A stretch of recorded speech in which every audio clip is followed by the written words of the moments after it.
All right, guys, here we go. Big day of games. From a couple days ago that I still haven't seen.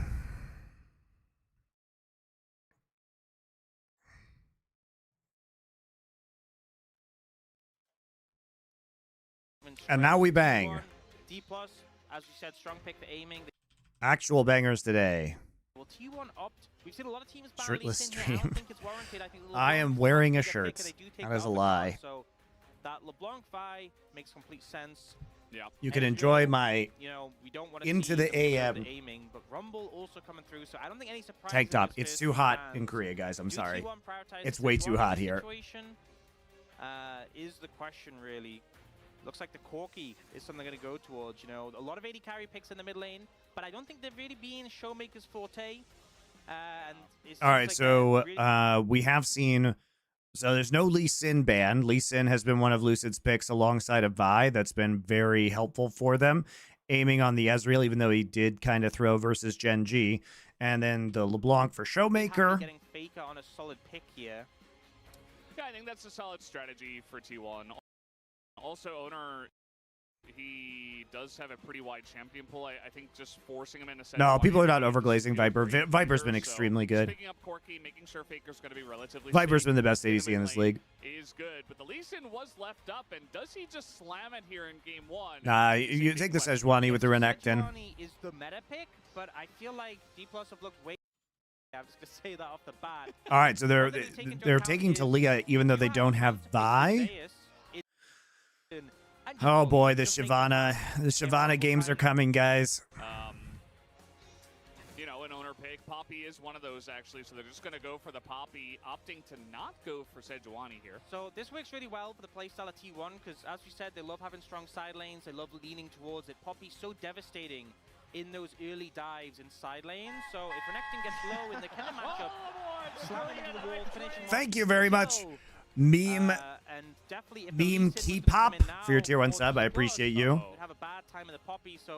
I just finished watching the 13th Warrior. I'm very much looking forward to the roasting session. What do you mean? I defend the 13th Warrior.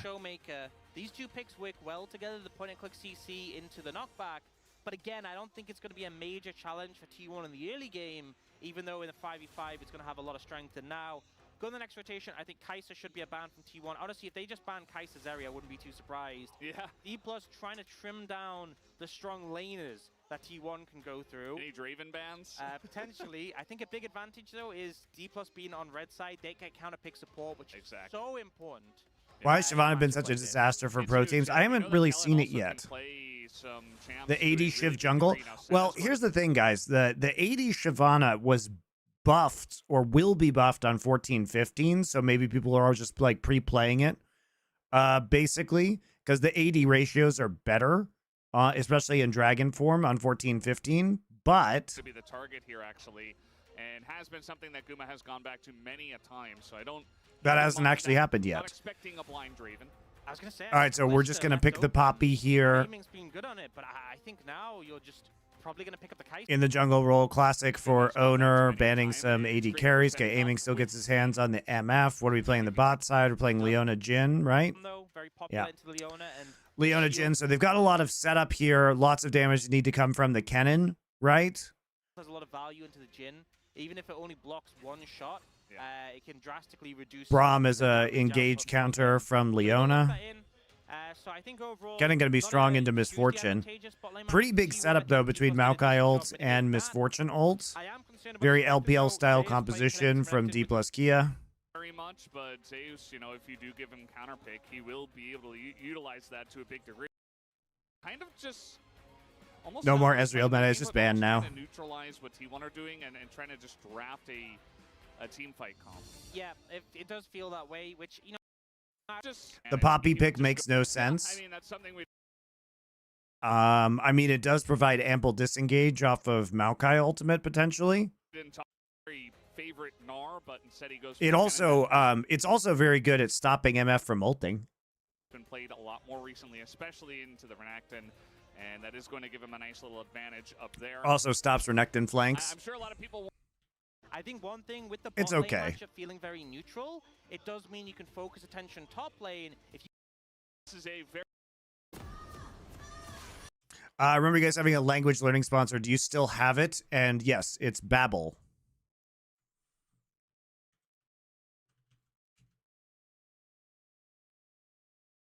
And do you have the code for it? Yes.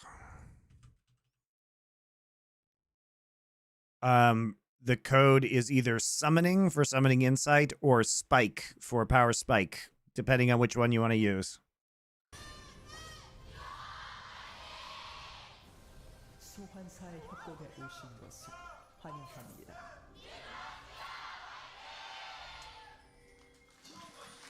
Here we go. Game number It's pretty good, guys. I've used it myself to practice some French, brush up. So I like it a lot, actually. Have you seen the T1 skins? Yeah, they're a little like weeby for me, but whatever. Absolutely. So exhaust picked up by Kellen into the Kennen, as we always love to see. Both supports going top lane and getting a ward down, which in these range versus melee matchups actually makes a pretty big difference, having that extra vision. I've seen that happen a few times. But yeah, I wish I had think time to learn both Spanish. what I mean, Owen's you can able do to this for like 10 minutes a day, and Spanish isn't that hard. Top side in the early game, it's potentially going to be. What's the best language to learn with these kind of applications? It depends on what you want to do. Also, the mid lane matchup, you know, we saw a lot of Talia Corki when it was the old Corki. What kind of pressure is this Poppy going to have? I mean, I think you do have actually good pressure on the bot side, because you know Aiming and Kellen are going to be pushed up, I still think Talia does completely right? fine in it. Also, the thing about Poppy is that Poppy's extremely good at dive, so diving topside with Kennen is definitely an option, right? So Poppy can have some decent pressure here, I feel. How well Corki doesn't do a lot of matchups, but he can just kind of press E and walk at you. That's the Corki special nowadays. Yeah, and he'll throw some auto attacks in there, and Talia can try to, you know, throw some rocks, but generally the Corki will enjoy it. We do see the E taken here first. Zeus trying to diving a Renekton. You can dive Renekton. Spacing that he always seems to have, in especially pre-6 top lane matchups. As he's already played 4 games of Kennen, 3-1 on and if Kennen gets him low, you can whittle him down with Kennen and then execute a dive with Poppy. Poppy's extremely good at diving. Yeah, definitely. And, you know, we've seen such a range of top laners from Zeus when he's trying to find these advantageous matchups. And I feel like the Kennen, the payoff is pretty big. If you do win lane on that pick, then when you get to team fights, the damage can just be absolutely absurd. We've seen this more sort of sustained damage bruiserish build from the Kennen, you know, Leandries being an early pickup, and the value here is going to be pretty big. A lot of high health targets that you're going to be able to burn through. Yeah, it does feel very nice there. I do wonder, you know, already it looks like Kingan's doing a pretty good job of even pushing in the wave, hitting level 2 first. You know, Kennen in his own right can obviously put on a lot of pressure, but we might have a clash up in the top side as both junglers are clearing to the top lane and are just letting the bottom lane kind of do their thing as you expected, Ox. Yeah, and we do see Guman Carry have a with her right click as Okay, well. we're just going full clear both sides. Do we actually have any action up here? It's kind of this point where it starts to After a little level bit 4 is the hit by wave both state. junglers. Really Okay, good clear the for ward moving in, there. frozen bit under this tower, I but think this they grind saw is hit, the ward is cleared and they have full information on Lucid. sapling. Yeah. Zeus isn't Slash really Lucid. vulnerable right now. On the top side, you see Lucid dunked on by Owner here, first blood. Yeah, really nice play. Look to actually head downwards on the map as Showmaker steps forward. Now he's just going to get flashed and comboed. And outside, That wall's really dangerous. Showmaker clearly thought that Owner had already recalled for first buy. Instead, he uses W speed just to flash E into the wall. Very nice. Super easy. Silver lining is at least a future gank is going to be, you know, not super easy to pull off with that flash available, but definitely a big advantage for Owner and Faker there in that mid jungle. Doesn't really matter that much though, because TP's still up for Showmaker, and now there's no Poppy flash. Yeah, and this with that flash it from How does he not flash that? I'm not sure the value of flashing that is enormous. Honestly, like, because if you flash that, actually head downwards on the map as Showmaker steps I forward. mean, this way everything is so short. He might have been focused on Faker too. I mean, the actual revive time is so short that it may be valuable just to hold on to flash for possible future ganks, because dying later could be a lot more punishing if he wants to recall right now anyway and get tier. baiting waited out the Unraveled Earth. So it's like one of those things where it may just be better to just die at 4 minutes and have flash rather than use flash right there, live, have to recall anyway, and then not have it later. How's Babble's Nawat? Well, I wish I could learn Nawat on Babble. I definitely would be doing that. Definitely a big advantage for Owner and Faker there in the mid jungle 2v2. Why can't it teach me Nawat and Ancient Sumerian? Yeah, Big bummer. Get it together, Babble. DK as now Lucid very far behind on his clear and hasn't been able to affect the mid lane yet. And Showmaker, you know, has to go up against a Corki that already Only learn that if you want to time travel. It's not going to be a fun time. Or, you know, a lot of Nawat words are still used in Mexico, especially around Mexico City, obviously. It's still like a big part of the culture. And a lot of place names are in Nawat still. And if you're like me and like the Aztecs and want to learn more about them, learning Nawat would be useful. So he didn't think he was going to be stunned. Yeah, he thought the angle was a little bit better, so he didn't want to flash. I feel like, you know, from our perspective, it's easy to go, oh, well, yeah, of course it's going to connect, but when you're in the moment, like, you think maybe like a couple more units and it wouldn't have connected. Just made a judgment call, ended up backfiring, and you could tell he was frustrated about it. But as you said, big advantage for Faker. Merc treads already, not only is the MR nice, but also hitting a seismic shove. Hitting any skill shots becomes a lot harder when tier 2 boots already completed, especially with fleet footwork in the bag as well. Fake can kind of just navigate away from Showmaker's skill shots. And I think when we talk about the impact on the side lanes, Showmaker having a good lane on Talia with the Weaver's Wall would have been a great win con for D+ to be able to apply pressure elsewhere. That's not really going to be a thing right now when Faker is kind of zoning him out. Yeah, I mean, it's pushing into Faker, and he's just keeping it right there, and Carry is already up here, as is Kellen, as we might have a little bit of a skirmish for... I mean, Mayan is still spoken in Mexico, guys. Like, in the Yucatan Peninsula, like, people still speak Mayan. It's still a language that's used. And stake their claim over these grubs for now. And honestly, King has been having a great lane. He's Mexico's a fascinating place. He's doing really well in this matchup so far, and the reaction's so strong in these grub fights. So they should know he's... Oh my god. The surprise croc. And honestly, King has been having a great lane. I mean, surely you knew this croc was there. Great pink ward by Kennen, or by Kingen, though. Like, he sets this up beautifully. In these grub fights. So he just appears with the E over the wall. That's really nicely done. Good Poppy ult, but really good seismic shove, too. Oh, the Poppy ult ruined it. Man, that was such a good engage. Showmaker has no damage yet. Rip.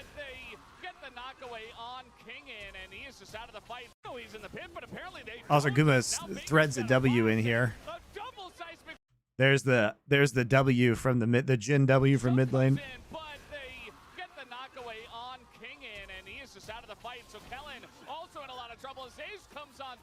Beautifully played by T1. Oh, he got tagged into the wall in the E. Rip. What a slaughter. Do you know much about Firebat Hero from StarCraft? Sure, what do you want to know? But Owner just solo carrying that. It's so powerful just to remove one person from the fight. In the ensuing play, gets so much value in that stun at the end to clean up the kills. A big edge now. Really huge Poppy plays by Owner, though. 2-0-1, he's so strong with his Poppy. They should have had a read that he was there. They kind of overstepped. But Owner, this... Oh, right after the flash, too. They kind of overstepped. But... He's trying to get into that brush to close the gap. It's so huge that he got that. Showmaker also just has no damage. We see the Maokai and the Braum get chased down. And the fact that he also gets the stun at the end. Just such a clutch play. Yeah. Even Gumo is coming up, by the way. I think he threw in a deadly flourish. Here's the stun as it looks like he's over the wall, but not quite. How good was he compared to his peers? And also, was there much controversy with his dances? Now, people loved his dances as far as I know. The thing about Firebat Hero was he was kind of... he was kind of like a meme player sometimes. Like, he cheesed people, like, famously with battlecruiser builds.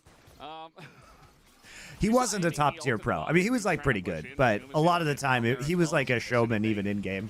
And right now, on the top side of the map, especially in the jungle. We see a huge lead for Owner. Like he took some And big T1 wins as a off of team top won players, 1,000 but gold they were ahead weird already. games a lot of the and time. Considering the top matchup was going so well for Kingen, he ends up going down, ends up losing the flash as well. And Zeus pretty strong now, able to get a gold lead in that matchup. So entire top side doing good, 4-1, and that's kind of where we had the concern for D+ in this draft, was that top side. But I think it's a little bit even more frustrating because Kingen was doing so well in lane, and now they end up losing that top side fight. I think that probably feels the worst thing overall.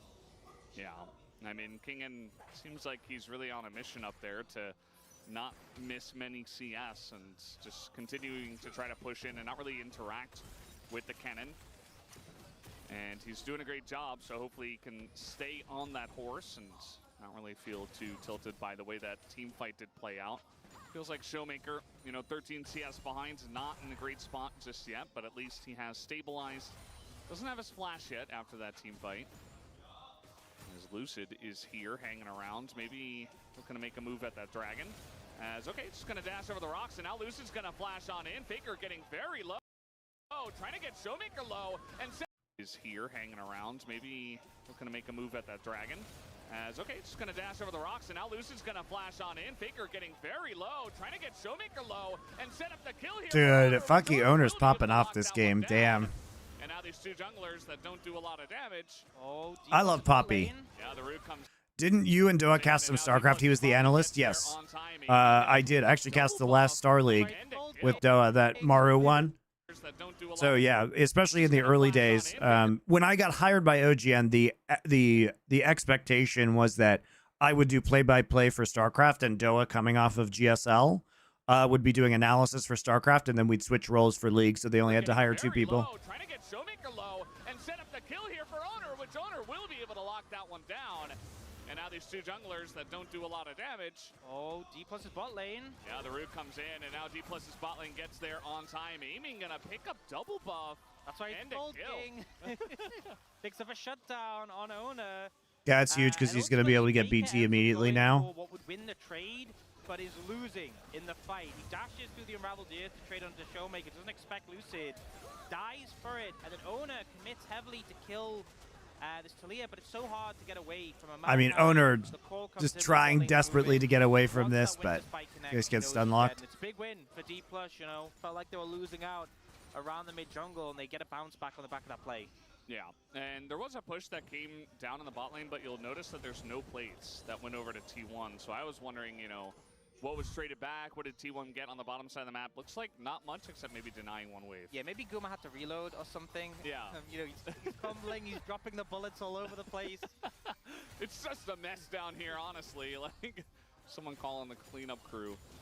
Yeah, I mean, we haven't seen too much advantages gained for the bot lane on the back of just, one side moving, the other side getting a push. I mean, aiming got... Oh, Oblivious, thank you for your Twitch Prime sub, and Crispix.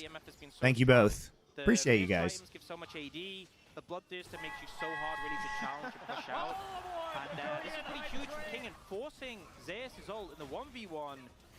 I mean, it didn't feel like T1 wanted to contest the Dragon anyway, but without the Cannonal, no shot, they're going to go for it. Yeah, and the early Ocean is really going to help out in that matchup, especially for the Renekton, who is taking a lot of harass, who does have a relatively large health bar eventually here, and should be helping out all the lanes as well. As we do have red buff here for aiming, he really wants to land that one shot. Thankfully, that blast cone is there to deny us from any other action in this one, especially with the grubs coming up. Does look like DK Lucid there does want to start on this one. Yeah, and to be honest, with Zeus, his ult's still down. I'm not sure there's too much you can do in this situation. You can see Carrier's nowhere near. It looks like he's potentially setting up a play onto Showmaker. T1 are just opting out. Considering the first big fight we saw in this game was so favored towards T1, D+ are doing a good job of navigating back into the game. Now the trade-off is going to lose some plates here. So I actually do get to 4 grubs off of this. I'm not sure how useful that's actually going to be, because I feel like D+ isn't going to get a lot of time in order to actually get value out of grubs here, because I think they're behind, and they're also just unlikely to be in siege positions, but we'll see. Right as I say that, of course, Kingan's going to push up and get some damage to the turret and top side. To kill a Braum, but they will force Callan away. and secure even more of a lead here for Fake. You can see in this match. Whoa. Yeah, don't know what happened. Aiming ulted, so I guess he got caught in a bit of damage. Yeah, and there's really not much that Showmaker can do, Oh man, at least on the bottom side. Yeah, don't know what happened. Aiming ulted, so I guess he got caught in a bit of damage from that. Yeah, Guma still has Cleanse and Flash, so I guess maybe he just walked it off. And he'll go. Cause a lot of issues when you're trying to contest mid-priority. Ezreal, the old Based JK, thanks for coming back to LOL. It's been a pleasure to have you back. Thank you for your subscription. Thanks for coming back to LOL until I stop doing LOL at the end of this year. Like there's no escape, no dash to evade engages. But you're welcome. It's been fun. I don't think there's much T1 can do to get on top of aiming unless he makes a big misplay. So it's just Guma weathering the storm right now. You can see that mid tower down to 2 plates only on T1 side. And they can't really do much in return because Kellen can just block the Jhin autos with his shield. Yeah. And, even a couple of plates. Monty's done with LOL? I got stuff I got to do for LFN. The problem, guys, is that doing 30 hours a week of watching VODs is not the best use of my time these days. Nor is it really what I want to be doing. So it's just like it's so much work. And there's a lot of stuff that needs to be done on the LFN business side, and also growing some of our non-esports channels. And it's not going to mean like I stop making content, guys. I'm just going to probably not create analysis-specific content. We also need to do the 4 Horsemen more regularly, and like I'm the one who is kind of stopping that from happening. So. From Zeus, there it is. He does have Flash, but I don't know if he gets away from this one. As long as you review movies, there'll probably be more of that, honestly. There's a lot more we could do with the Culture channel if I actually had time to work on it.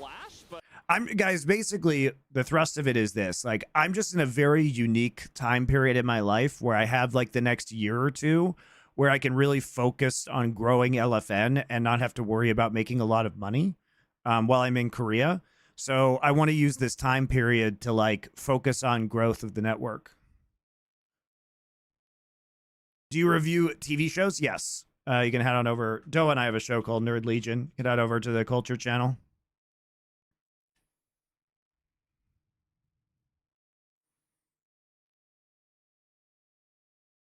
Switching to cooking streams, yeah. I've got a lot. I'll show you guys after this game some of the stuff that I'm working on with the cooking streams. But it's pretty cool. And I do want to do more of that. Beautiful patience, beautiful setup, and now Herald is for sure going. That's not for LFN though. That's for me. I mean, maybe it's also for LFN. But it's just going to go down with the Herald easy as anything. Yeah, I mean, they might just be able to push in as a squad here. Owner's going to go for the helicopter and try to push them away, but a stun into the wall now, and Kellen, but they have to eat the MF. Push in as a squad here. Owner's going to go for the helicopter and try to push. Okay, so Poppy ult now on 15-second cooldown because it wasn't used. They opt to go into this instead. That's a lot of. Owner's going to go for the helicopter and try to push them away, but a stun into the wall now, and Kellen, but they have to eat. Yeah, the turret damage is actually huge there on the stun because the minion wave melts away. We'll miss the reviews. Perfect time for me. And I'll still be streaming, guys, and I'll still be making lots of content, including esports content. Just it's the stuff that requires me to watch a bazillion hours of League of Legends that probably isn't the greatest use of my time right now. Now Guma's gonna have to abandon ship and just give up another turret to D+ Kia. Yeah, even with that kill onto Kellen, still a humongous advantage for D+. They don't even need the Herald to get the tier 1 mid. They get the tier 1 top, and Faker, who's pushing the tier 2. Plus, how am I supposed to have time to play through every Star Wars video game ever if I'm watching all of this League of Legends content? Also, the angle of that wasn't great. Here comes the ult. Lucid's gone as Faker. He is going to actually try to fight this one, and with a couple of teammates, they are going to fight. As meanwhile, Zeus's TP. But really, I want to start up stuff for general gaming for LFN. Want to expand the culture content, that kind of stuff.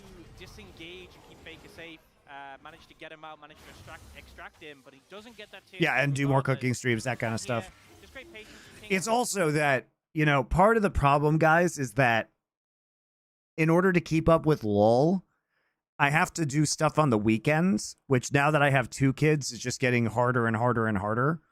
Like I take Saturdays off, but I basically have to stream or watch games all day on Sunday because I have to have watched the games by the end of by Monday and Tuesday to do shows. So that's becoming really quite difficult to accomplish with 2 kids. Like I need my work to actually like be during the week. I don't have the freedom I used to have to like, you know, it just puts a giant burden on my family for me just to like not be available like on Sundays. There are so many members on the top side of the map as King barely going to go down. They almost left him alive there as Lucid, if he was a couple of seconds earlier, maybe he saves him. Tries to flash to block the Behind me, but kind of just dies. Yeah, steps too far forward.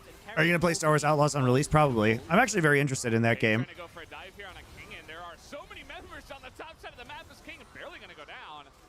They almost left him alive there. Members on the top side of the map as King. What actually kills him there? They go for a dive here on a King, and there are so many members on the top. Oh, it's actually Q2. Poppy Q2. It's not really Q2. It's the second tick of Q damage. Lucid, if he was a couple of seconds earlier, maybe he saves him. Tries to flash to block the damage from the Jhin, but doesn't end up achieving anything. This is kind of what we're talking about with the Poppy dive threat on the Renekton. But unfortunately for T1, well, Kingen has been laning so The fact they took inspiration mostly from Ghost of Tsushima is very promising. Yeah, that was a fun game. Like the storyline of Ghost of Tsushima was okay, and like the open world elements were okay, but the combat was very fun in that game. I thought it was pretty cookie cutter, like open world, and the storyline was kind of meh, but it was visually beautiful, and the combat was really fun. So pretty good play from them. They do have the gold lead now. That dragon is up. Yeah, Infernal Drake here, so make sure you got your your focus in on the Drake Ox. Seems like they're not actually playing for the Drake though, T1. You can see Faker going topside again. Ping's coming out. Looks like what they want to repeat play, but Ona was spotted on a ward. Kingen should see this coming, and he will just clear the wave out. He doesn't seem to care. He's just like, yeah, I can clear this and survive. Now he's just trying to run away. It is only Owner. Yeah, he knows. Owner's popping off this game though. You love to see it. Owner alone isn't enough, so doing a good job of playing defense. And on the other side, not sure I'm feeling the Randuin's first, guys. What do you guys think about Randuin's first on Poppy? Only do D+ get Dragon, but they not sure about that one, Chief. To help with that push, they may get a second charge on this if they really want to. And it's Mountain Soul, by the way. That is a good one for them. Huge value for, I'd say, both teams in this game. But yeah, especially on the side of D+ Kia, I suppose, with all their tanks and an MF, as now a wall's going to come down. The amount of value they're getting in the bottom lane is pretty. MF isn't that threatening. Yeah, MF is also like BT first, so I don't know. The Randuin's like it's good into like I guess it just gives you. I don't know. It seems like there's probably a better choice there. Waited a bit with his cleanse, and I feel like he baited Zeus. Yes, Randuin's has an AoE slow. Yes, it does. So that might be when it's for the active. Does take a bit of damage, but he's got Bloodthirster. It doesn't matter. Kingen does have to flash the stun, but they're nowhere near getting the tower right now. D+ got the dragon on the bot side, got 2 towers. They are winning in this trade by a pretty large margin. Yeah. And even though the gold leads in favor of T1, you look at where all that gold is, it's on the Poppy. And don't get me wrong, a tanky Poppy is useful, but it's not game winning. It's definitely not game winning. I think that if you aren't doing day-to-day LoL stuff, will you get more esports history stuff on LFN? Yeah, I think that's also more likely to happen. It's just, guys, honestly, like the grind of me doing League of Legends is just like preventing a lot of other, in my opinion, like more interesting content that could take place, especially if I can be replaced by people like Yamato who are really active in terms of watching all the leagues. Like, that's the issue, guys. Yamato's great, you know. D+'s structure and objective control has had the edge so far, and I think we're seeing a total CS on the side. There is a big gap in the mid lane. So it's still anyone's game, I think, is the takeaway. But this third dragon, I think, is really going to tell the story. Can you please stream a few secs of VOD of Monty play-by-play? I mean, guys, I literally did play-by-play in League of Legends. When Papa Smithy first got to Korea, I was doing play-by-play when I was duo casting with Papa. So you can listen to that. I'm like, okay. We do see teams starting to set a vision in that area. Definitely not as good as almost any other full-time League of Legends play-by-play caster, but I was all right. Anyone's going to just be able to start it up right away, especially with the Jin there for T1. They do have the Corkius. Now they're trying to get on top of Kellen here, but this is Braum, so he holds the door, and that's about that. This side lane is still a problem for T1, it feels. He's like 10% of his health, you know, that's something, right? Yeah, he is level 8. Yeah, I feel like there's... Oh, Lucid taking a bit of damage. Definitely a lot of jostling for control of this area. You know, it's still 2 minutes till the dragon, and they're just making sure they have control here first and foremost before it comes to that. Kingen has incredible amounts of prio though in the bot lane, and that always makes pushing up mid scary, because if Guma goes too far, suddenly Renekton could be on the flank. And, you know, with aiming, with this Bloodthirst to Essence Reaver, so easy to shove up without contest, means the D+ have found control in this area. And just it's actually a really compelling game so far in terms of how competitive this is. It's actually amazing T1 doesn't have more of a lead. Not really overstepping their bounds, respecting where T1 have their leads. And I was wrong too. Like the turret pushing and the foregrabs really have done a lot for D+. You mentioned that extra pressure from the bottom lane that's just been going well since minute 1. You know, this was a counter pick for Zeus, and we still haven't seen not do much. When you're setting the pace of the game with a cannon and you're basically just finding fights and ulting, it's so hard to have exhaust up for it. Yeah. But when the game is slowed down and D+ are the ones leading the charge, they can set the pace and play around their exhaust cooldown. It's going to be a struggle for Zeus to get an impactful ult, I feel. And you know Cullen's going to be trying to shut him down in this next one. No Locket, though, I will say. Definitely a great item against yeah, D+'s macro really coming along. Not sure if it's just the meta that's making it easier for them to play, but they've had some good macro games, much better than they did last split. But also Lucid as well, going in that direction. Yeah, do a little extra running, I suppose. Mountain Soul's pretty huge. Gotta be in the right place at the right time. Now Showmaker's going down to the bottom lane. It's not going to be Kingen anymore, who actually goes to the top lane, but is backing. Hard to deal with. If you've lost control of the area, it's going to be difficult to get it back. Typically, are these the VODs that teams use? Teams usually have replays, but it depends. Like, you know, teams usually get replays of all the teams in their region, so they actually have access to the replay files that Riot refuses to give to us, which really sucks. Going to be just a Maokai ultimate to disengage. Cullen has to flash away, but he gets hit by the third bullet, and now we've got Owner right on top of him. Kellen is just dead, and Lucid might die too. He has to flash away, and he gets a disengage cone and survives. And what an unforced error from D+. Owner far ahead of his team, but already Kellen getting pretty low. So they actually do force a flash there out of Kellen, but they use basically all their engage here. Hard to deal with. If you've lost control of the area, it's going to be difficult to get it back. And you're 8 seconds before the Drake comes up, right?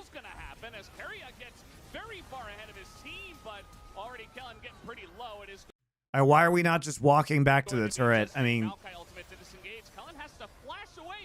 yikes, dude. Not sure why we're splitting off from our team here. And he gets a disengage cone and survives. And what an unforced error from D+. There was no reason for Kellen to go for this, and now you've lost all bot lane sums. Zeus has... Like, you actually just don't even have to make this play. Like, look at what's happening here. You're trying to go for soul point, and you're trying to play to this win condition. You have total vision control. You have TP. They actually have no way with Corki and topside to interrupt Renekton TP. If they... So here's the thing, guys. If they get drawn... if they get drawn into River, right? You can... There's tons of different wards to TP behind them. Plus, they'd be playing into MF ult. Right? And they'd be playing into Maokai ult. This Drake is fucking free for D+. They have everything.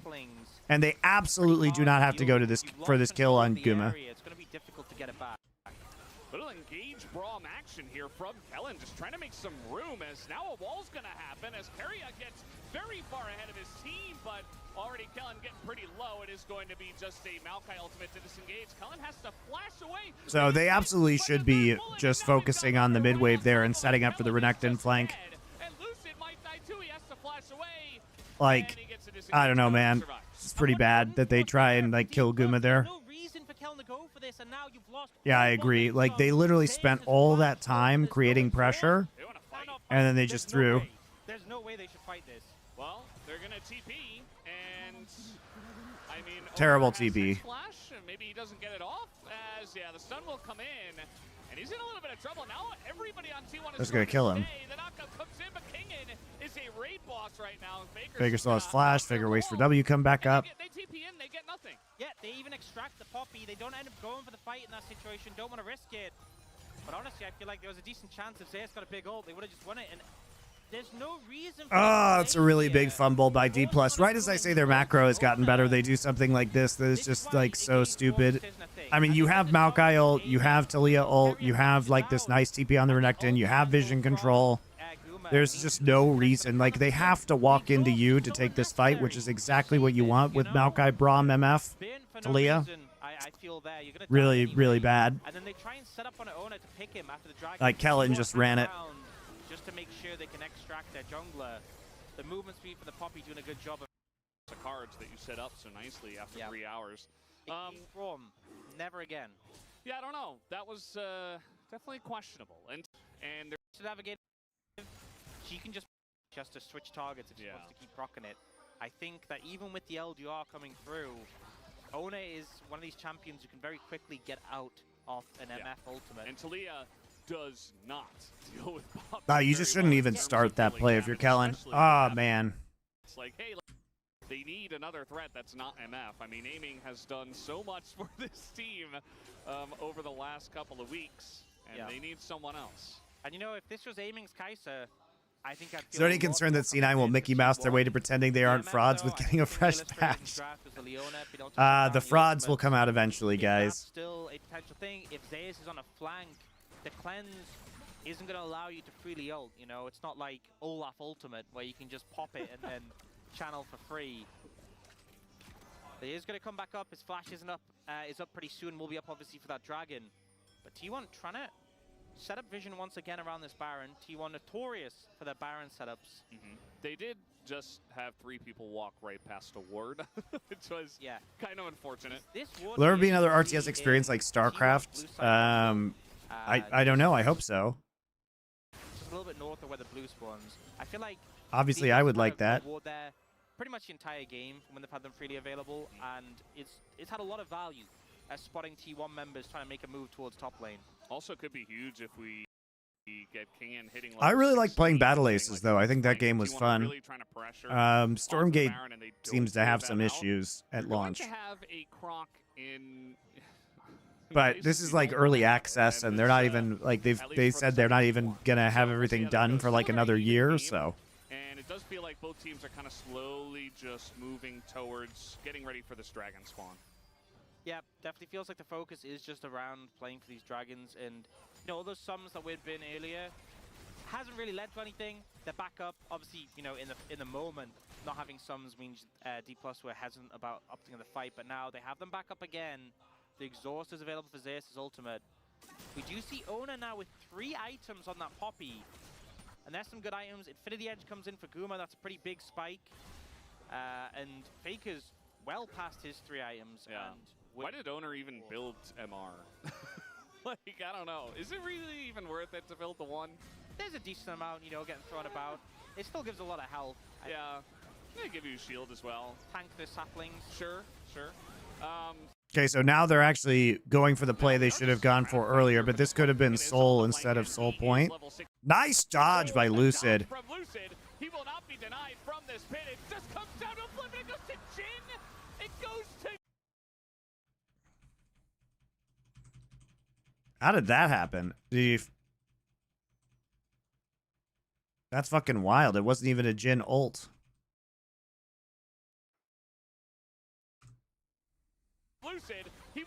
denied from this pit.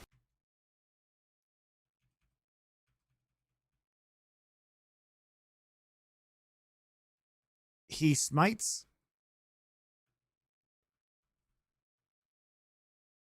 Oh, it's owner smite. Owner was actually trying to pre-smite this with the Jin. Lucid doesn't even smite. That's owner smite. And then I guess Guma just autos it. It's a good call by T1. I didn't even get that. Did he just W it? Or just ult it maybe, I guess. And now DK are like, well, we'd really love to fight.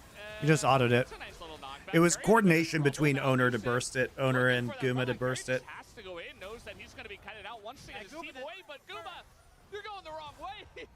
Okay, well, he's actually just going to run up through the top jungle and get away. I don't know about Zeus, though. This is He's buying time. a tree in a hard place. They're trying to, like, threaten Baron. That's not going to happen with 3 people. Okay, well, here comes King, and he's just going to flash on them. He's got aiming nearby. I mean, what do you think is going to happen, dude? Like, why, King and what the fuck, man? Well, here comes King. Who is going to kill these people? Aiming doesn't have ult right now. This Poppy is incredibly tanky. Yeah, Poppy's unkillable, so I don't know about this one. Kellen in a rough spot, but Aiming running it at 3 people, has to flash away and baits Kellen in as well. Aiming is just gonna die as once again D plus Kia dropped the ball. T1 immediately picked that one up. Wow, so let's talk about the aftermath of this, by the way, guys. Buying time. Is like, remember, Showmaker can actually TP to Baron, so sure, you lose this, but Zeus is dead, Keria is dead. You actually could transition into Baron, but instead we int. Oh, right as I compliment D+, dude, on macro, we get this game. This is ugly, guys. Like, they're making terrible decisions. Showmaker also, like, TPs in and then has to flash. Jesus Christ. And Faker picks up 2 kills. And D+ just get rushed into the play. They lose the Dragon on a flip. They have Zeus dead to rights. What the fuck, man? D+, please! Like, hey, Zeus is gonna die. We should make some They're just running this game down. This is going to turn into T1's Baron for literally no reason. Showmaker and Lucid are there to defend, but it's 4v2. And with I have no idea who wins this game, by the way, guys, but Yeah, I mean, you just get stunned away. He does have surely flash, Lucid doesn't but yeah, steal there this. comes Keria over the wall. There goes Owner as well. Just No, Owner, why are you out of the pit? Owner, buddy, why are you out of the pit? Baron's at 1400. Ah! He went out of the pit. No way. And Lucid just gonna come in and say thank you very much. Free Baron. I will take that 100% of the time. Ah! Yeah, I mean, you just get stunned away. He does have Like but there's no damage. flash, but Is the thing. Like, they're trying to chunk out this Maokai, right? over the And they're wall, trying to there goes keep him Owner out as of the well. pit, but they just completely fail because he just flash W's in onto Guma and kills him and gets the shutdown. Over the wall, there goes Owner as well. Just Guma getting absolutely shat on by Baron this entire time, and also just getting burned by Leandries and hit by Showmaker. over the wall, there goes Owner. He gets flipped by Showmaker, then flash Q. Oh my god, dude. No way! And Lucid just gonna come in and say He almost thank you gets very away much. with Free phase rush Baron. too, which I is will take wild. that 100% of the time. What a massive play there. The Baron was too low. T1, who we typically praise for their patience, for their control around Baron, completely fumble. And we'll see the play. He flashed into Baron when he's already targeted by Maokai's Twisted Advance. Yeah, I mean, shit happens, Yeah, right? I mean, you just get stunned away. He does have flash, but yeah, there comes Keria over the wall. There goes Owner as well. Just That's really understandable, guys, because, like, the Maokai flashes onto him but yeah, there comes to get in range. over the wall. There goes Owner as well. Just Whatever. I don't think he knew. That's not a reasonable reaction time. Because it was flash W, and he had, like, 0.01 seconds to respond to that. What a massive play there. The Baron was too low. T1, who we typically praise for their patience, for their control around Thank you, Bonnie, for giving us LCK at a decent time. Is this a decent time?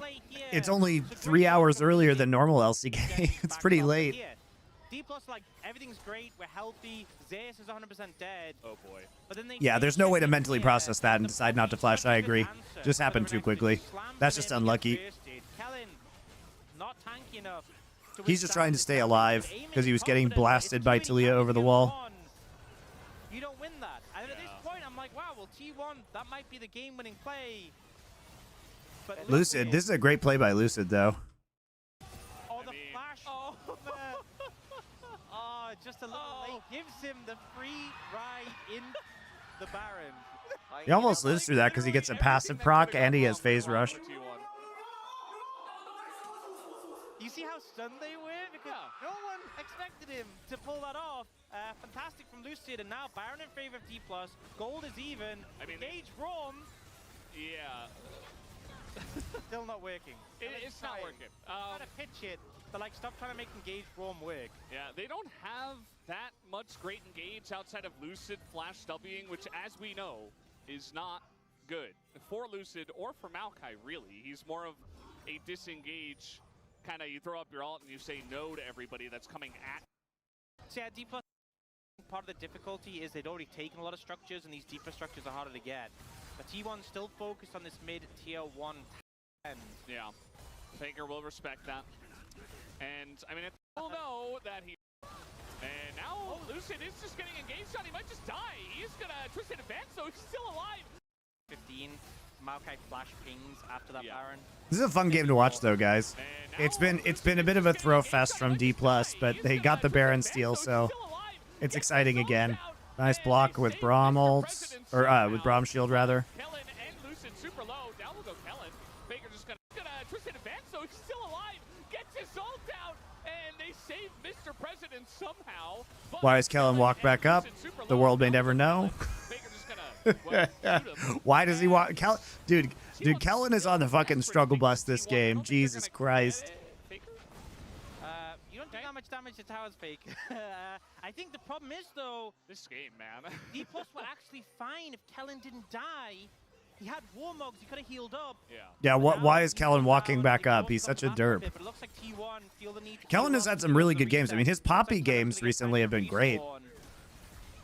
He's actually been better recently, so it's a bit surprising to see him do whatever this is. I mean, that's not his, like, he's trying to save Lucid. Lucid actually lives because of Maokai passive.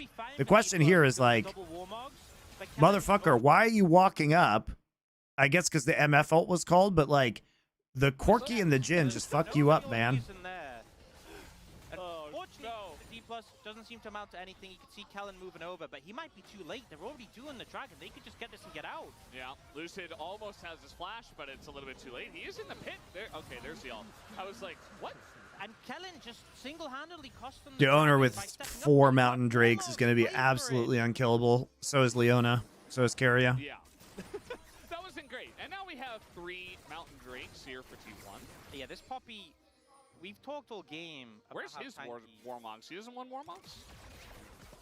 You only need Warmogs if you lose health. Yeah, I guess. I mean, to be fair, he did lose a lot of health in the last fight, but definitely going for more resistances here. Going for the Thornmail next, which has a good amount of value. It's a lot of armor, but also cuts down on Aiming's healing, and he is nearly full build now. You can see Guma nearly has that LDR, big spike for the Jhin. Faker already has his Infinity Edge. So T1 really approaching some big spikes, and you look on the other side, with Kingen struggling to have impact against the... He did for that. This game was so free for D+. I agree, man. It was very free. Yeah, he did. He does have 415. He did right-click Kellen when Kellen walked up. That was a really strong, powerful play. It was a very clutch right-click. Yeah. Say that. Third Mountain Drake in the bag. Mountain Drake, or Mountain Soul Point. And it denies it from DK, obviously. Yeah, QS has picked up from Aiming. And again, like the value of the cleanse against the T1 composition is huge, but these cleanses don't change. Don't make it so you're able to just free channel an ult. Yeah. Honestly, I don't think we'd see it ever, but even like an Edge of Night could actually Baron River, Cal here. Once again pushing in the bot lane. And you know what? I honestly feel a bit bad for King because he really push into the cannon either. You can see in the bot side covering. They're scanning around the Baron pit, and they're missing every single ward. There's 2 around the Baron, 1 over the wall here. Oh, they missed it again. Holy shit. Even missed it with the plant. And I've seen this before. That's a root. A little bit of damage. Okay, Kellen's just desperate to get away, but man, Faker does so much damage right now. Forces the flash. No flash, no ult on Yikes. Kellen. How will D+... Yeah. 2 around the Baron, 1 over the wall here. Oh wait, they missed that! They even missed it with the plant. To be fair, Kellen sort of does get sold here because Lucid W's out, so he can't jump to anybody. That's a root. And Lucid then has to go. He gets stun locked, so coordination here maybe not great. No flash, no ult on Kellen. How will D+ engage now? Any thoughts on whether we see Aurora and LCS? Is Aurora enabled? Like, I recognize that they're on the live patch, but I don't think they enable the champs, guys. Yeah. It does feel pretty silly, but that's been what they've been relying on with the plants. Yeah, he should have walked around red. I agree. It's really weird. There's Yeah. Kellen's pathing this game has been very confusing. Oh wait, they missed that! They even missed it with the plants. And I've seen this before. That's a root. Nightshade 81, thank you. No, Aurora has a global ban last time I remember. People are saying it's enabled, man. I don't know what the truth is. LCS is based around novelty these days to try and get people to watch it, so it wouldn't surprise me if it was. On the dive, they looked and confirmed. Man, you watched the dive? And now they're starting up. Lucid has flash. Are we not producing enough League of Legends content for you? They're gonna. They're just gonna. Okay, well, he dodged the ult. Oh, but the timing. They burst it down. T1. Get away with the Baron. Yeah, good coordination, and the timing is perfect because it's still a minute 15 till Dragon. Often teams will be waiting for that Dragon to spawn and try and threaten. No, that's how you do. They get Baron. Right, you like your podcast. And look to secure Soul, so huge for T1. Definitely in control now, and I have a long ass commute. You certainly do. There allowed T1 to set up for that Baron and aiming. Sorry, not aiming. Lucid wasn't even able to get there in time. I think at this point, D+ is starting to feel a lot rougher about how their team fights are going. Yes, it's banned in LCK pick ban, but I guess it's going to be enabled on. So I guess the logic is, guys, that because LCS is going to be moving to 14-15, that's a patch after Aurora, so Aurora should be enabled. He is full build. You don't produce enough LFN culture? Well, MVPer, I'm trying to do that. I want more LFN culture content, but I have to watch so much League of Legends that I can't make it. That's unkillable. And a Leona that's going to be right on top of him. I think it's just difficult to keep everyone in your ultimate. Guma has cleanse, Merc treads on 3 members. Aurora won't be in Worlds, though? Yeah, it will be. It's going to be hard to root people up and make them sit inside your ultimate. Oh my, see that damage on Showmaker from the Jhin? Yeah. I think, we've seen a lot of useless Jhins in the LCK. You kind of forget how much AD he gets in the late game and how even something as simple as like a trap into a W can just do that to a squishy. Yeah, and Guma's been one of our best Jhins. Maybe just our best Jhin in the LCK, as Lucy's just going to engage here on a Poppy, nearly dies, but now the knockout, and Faker's just going to go down in the front line, just get Seismic shoved into the team, and now Owner's got to back away. T1 can not fight over this one, and they had Baron. This front line just all right, let's take a look at this. in the LCK. So Baron taken by T1. Poppy, nearly dies, but Where's Poppy ult? What is Faker doing, dude? Faker getting picked off is outrageous these days. Just our best Jhin in the LCK, as Lucy's So he's checking the brush because Foss gives vision in the pixel brush. Scipio Australis, welcome back, my Roman friend.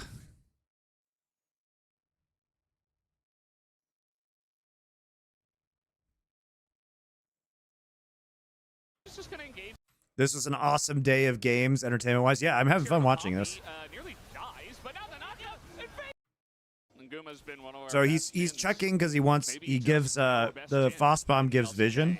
As Lucy's just going to engage here on a Poppy, nearly. But Faker doesn't flash. Just our best Jhin. in the Faker doesn't LCK, flash as Talia W, and he's way too far up. Lucy's just gonna And Zayas is not on a engage here flank. Poppy. Like, why doesn't he flash this? He literally like walks back. He rotates back into it. Nearly dies, but now the knockout. He tried to get out with W, I think, with Valk. Nearly. Yeah, he starts the Valk animation, but he still gets caught. That's greedy, man. You know, the reason why that's greedy is like there's also just Maokai ult follow-up coming through and everything like that. Not fight over this one. And they had Baron. This feels like a game of volleyball. We're just booping the ball. Yeah, he was trying to get away with W, but failed with his Valk. They were toying with the idea of Ona and decided against killing the Poppy, mostly because it wasn't really. Gotta flash those. But they find Faker, and now they can apply the pressure. The thing is that even if that doesn't hit you, you want to increase space right there because the Maokai ult could be coming at you already, I think. So, and if you get hit by anything, then you can just get hit by MF ult, and you're sad. Yeah. He'll throw it up. Great ult. Okay, we're just gonna stun the front line here. Carry on a bit of trouble, but the owner ult does come out, but it's not enough as that only hit the Maokai. And yeah, they get another pick. So now DK, they've got a little snowball rolling here in mid, looking for this inhibitor at least, even into Baron. Not carrying with the man advantage, just able to push in and take mid inhibitor. And you can see Guma looking for an angle there with the rapid fire cannon. He could have done a ton of damage to him. Here and Faker. To be careful. I think at least Owner is very tanky, but the supports, they're so starved in gold, as is in pro play, how it always goes, so they are easy targets. We see the replay here, and Faker had to flash the seismic shove. You know, we saw Showmaker in the laning phase not flash when he needed to. A lot more impactful at this point when Faker doesn't, so ends up getting caught out. And this play, carry a Celestial opposition, and Aftershock and W feels tanky, but you know, you have one item as a support at this point of the game against full build MF. You're just not going to be able to survive. Guma now has his rapid fire though. Like 60% HP, I think he just dies. Yeah. So that's shoots either Talia or MF down. And, you know, this game is... T1 Genji tomorrow? I know, it's so hype. We'll be reviewing that game on Sunday, guys. I think it's going to come down to one team fight, one big... But if resistances from the Dragons, but that... No Ivern in this game. Finally, the locket was built, by the way, by Kellen, so he's got to... Okay, he got him... He did like 500 damage. He got the Rukian shield, you know? Yeah. That's an achievement in and of itself. But not as strong as it used to be when the Iron Fist came out. But D+... Even... SC's able to back... Yeah, at this point. No, it's sad because I think D+ has had like good objective setups. They've just been too aggressive. They're kind of being too aggressive again, but they're chunking out. Wait, what happened to Poppy ult right there?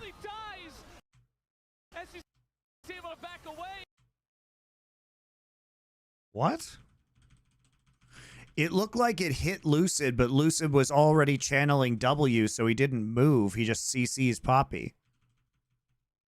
Like, usually you dodge it, but this looks like it actually hit Lucid.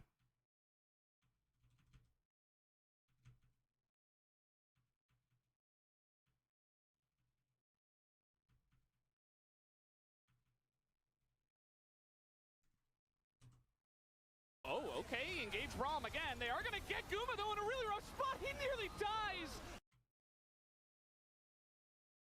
SC's able to back Oh, it's Showmaker. No, it didn't hit Showmaker. Wait, it did? Oh, it hit Showmaker on the wall. That's crazy. What the fuck is going on visually here?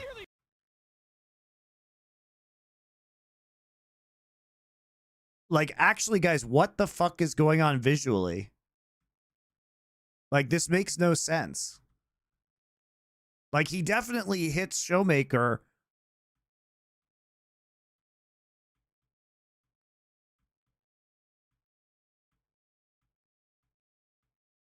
But it, like, pre-hits him. Look at this. He's, like, flying away while the animation is taking place. That's a spectator bug, because that is wild, guys. Like, what? That's why I was confused. What the fuck is this hitting? But it does hit him because he's flying. Look at that. He's flying. He flies back, but he's nowhere near the actual Poppy particle.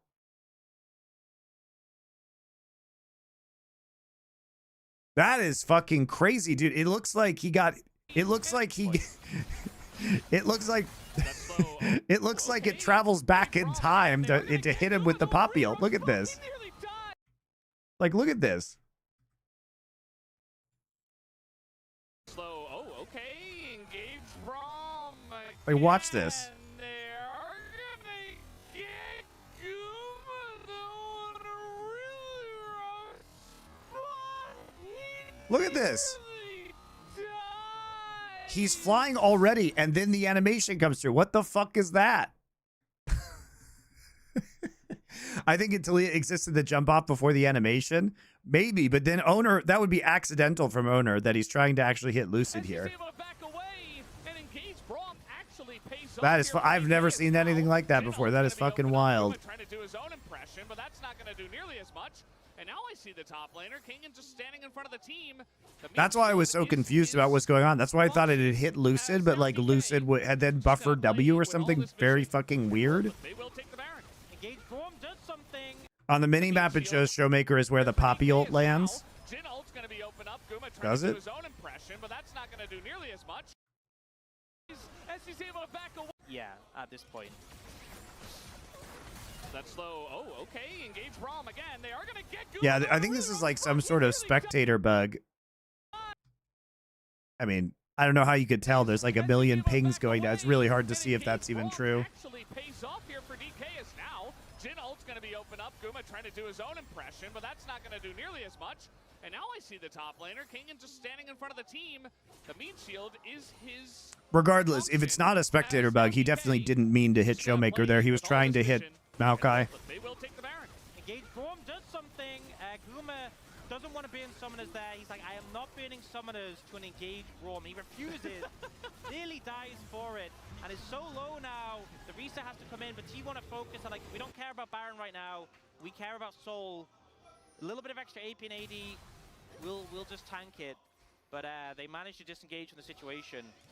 And Guma a little bit overextended. He tries to Finally, Kellen finds the flash engage of his dreams. They do combo it nicely with the MF ult. One more. Man, Guma calculated.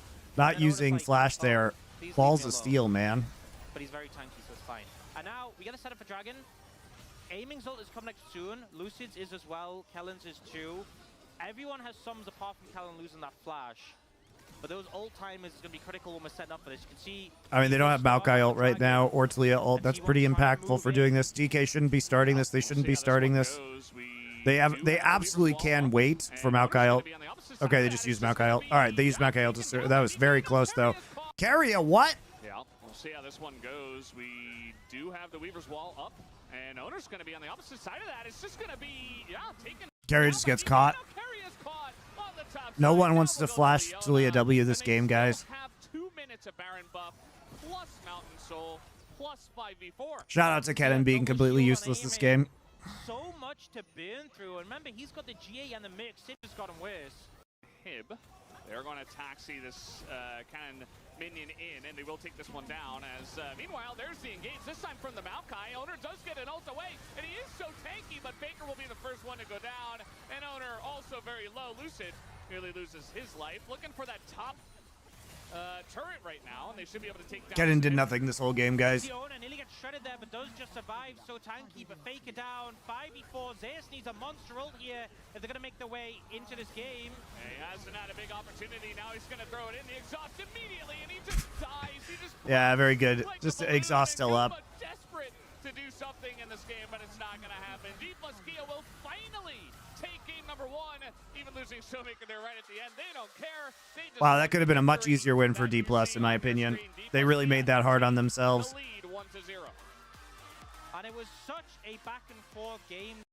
And Rumble I think they had that game in the bag, guys. I gotta go to the bathroom. I'll be right back.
All right. Wow. Lost all my viewers. The heck? The heck?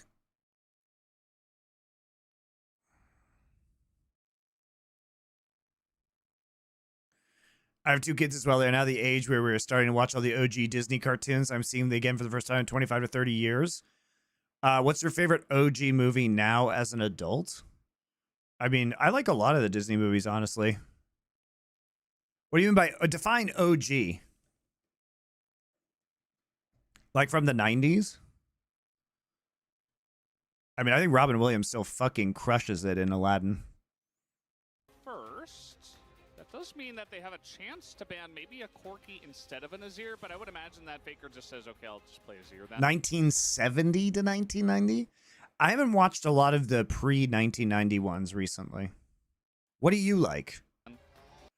All right, Talia, LeBlanc, and Ezreal. So we're just going to let him have Vi. Talia instead of the Vi. Yeah, I don't know about that Talia ban. That feels really weird. Laughing.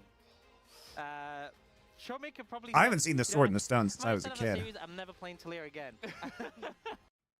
But honestly, like, I mean, I like a lot of the 90s and later ones. Like, I mean, I'm a huge fan of The Emperor's New Groove. I think it's the best one. Game, sorry. Didn't have the best game. I mean, KR cast new. What have I been watching with my son recently? We did watch Peter Pan. I've been reading Peter Pan to him, but we mostly watched some of the the newer, I would say, Disney movies. But they're gonna ban the Talia, and they're gonna pick the Corky. Macho beat you 3 weeks ago. Nice. Emperor's New Groove is fucking hilarious. My son's not old enough for it yet, but that movie is a banger. Atlantis clears. I watched Treasure Planet again recently. It was all right. Situation. We'll see if they opt in the Rex again. I think even though Rex struggled to have an impact before, Kingen still had a great lane, so maybe they... Oh yeah, I was going to show you guys something. Give me a second. I need to alter it slightly. I'll get your take. I'll get your take.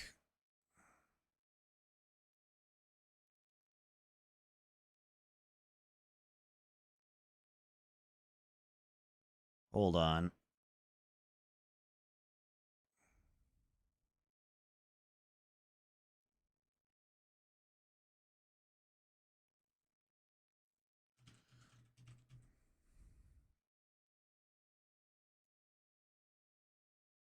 Okay, I have to redact some stuff, guys, so you're not allowed to see certain things, you know what I mean? You're not allowed to see certain things.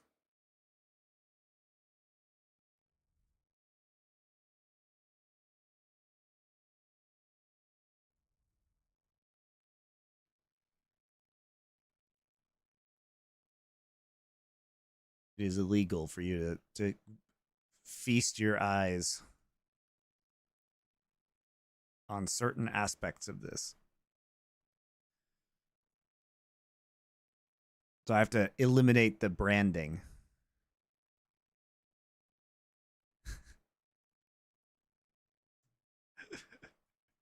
Kind of ridiculous, but here we are.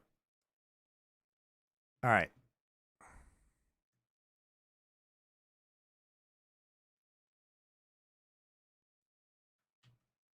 I want you guys' take on this.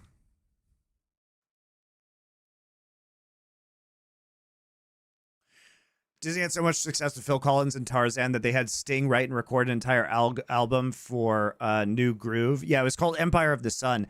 Actually, fun fact, part of Sting's participation on the Emperor's New Groove, obviously nothing ever happened with that, was that his wife was allowed to make a documentary of that process. I think it's called the Sweat Box, which is basically how Empire of the Sun, which was the original concept for that movie, was basically a fucking disaster. And then they had to like pivot to Emperor's New Groove. It ended up being awesome, guys, but it was apparently the shit show at the start. And there is actually a documentary you can find. I think it's not even on YouTube.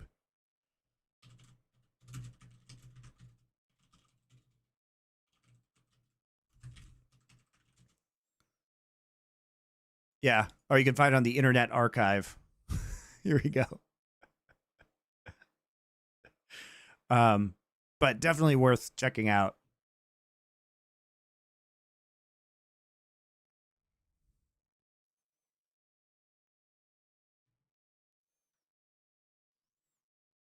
All right, I'm gonna add something. I'm gonna add something to this. Hold on. You guys are gonna tell me what you think.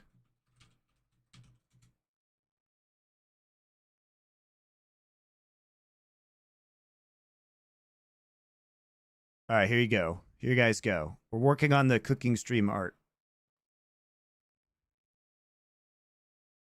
Obviously, I don't have that neck, so we need to make my neck a little bit smaller. But we're working on pixel graphics and stuff.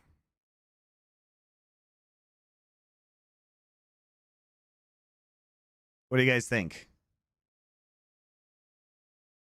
Yeah, I'm not that jacked. Someday.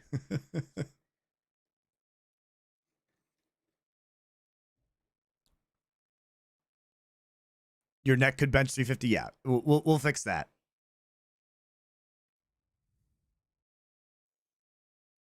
Feedback?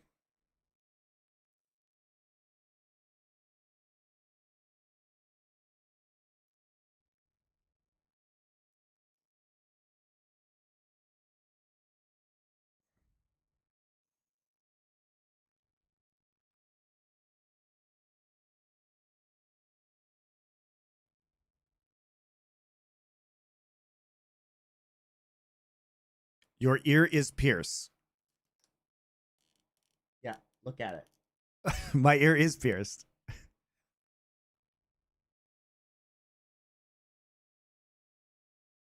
Is the cooking tip thing going to be semi-automated? Well, the artist is making different hands that you can like swap out, right?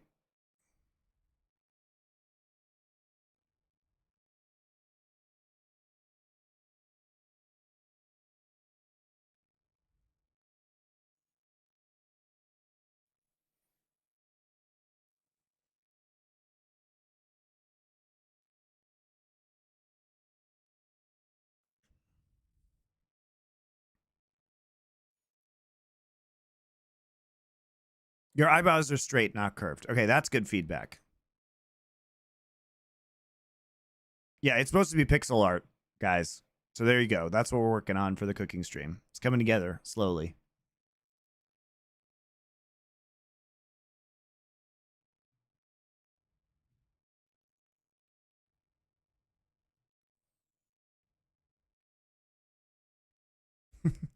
Need slogans on the apron like kiss the cook and can't crisp the Cristo. All right, that's pretty funny.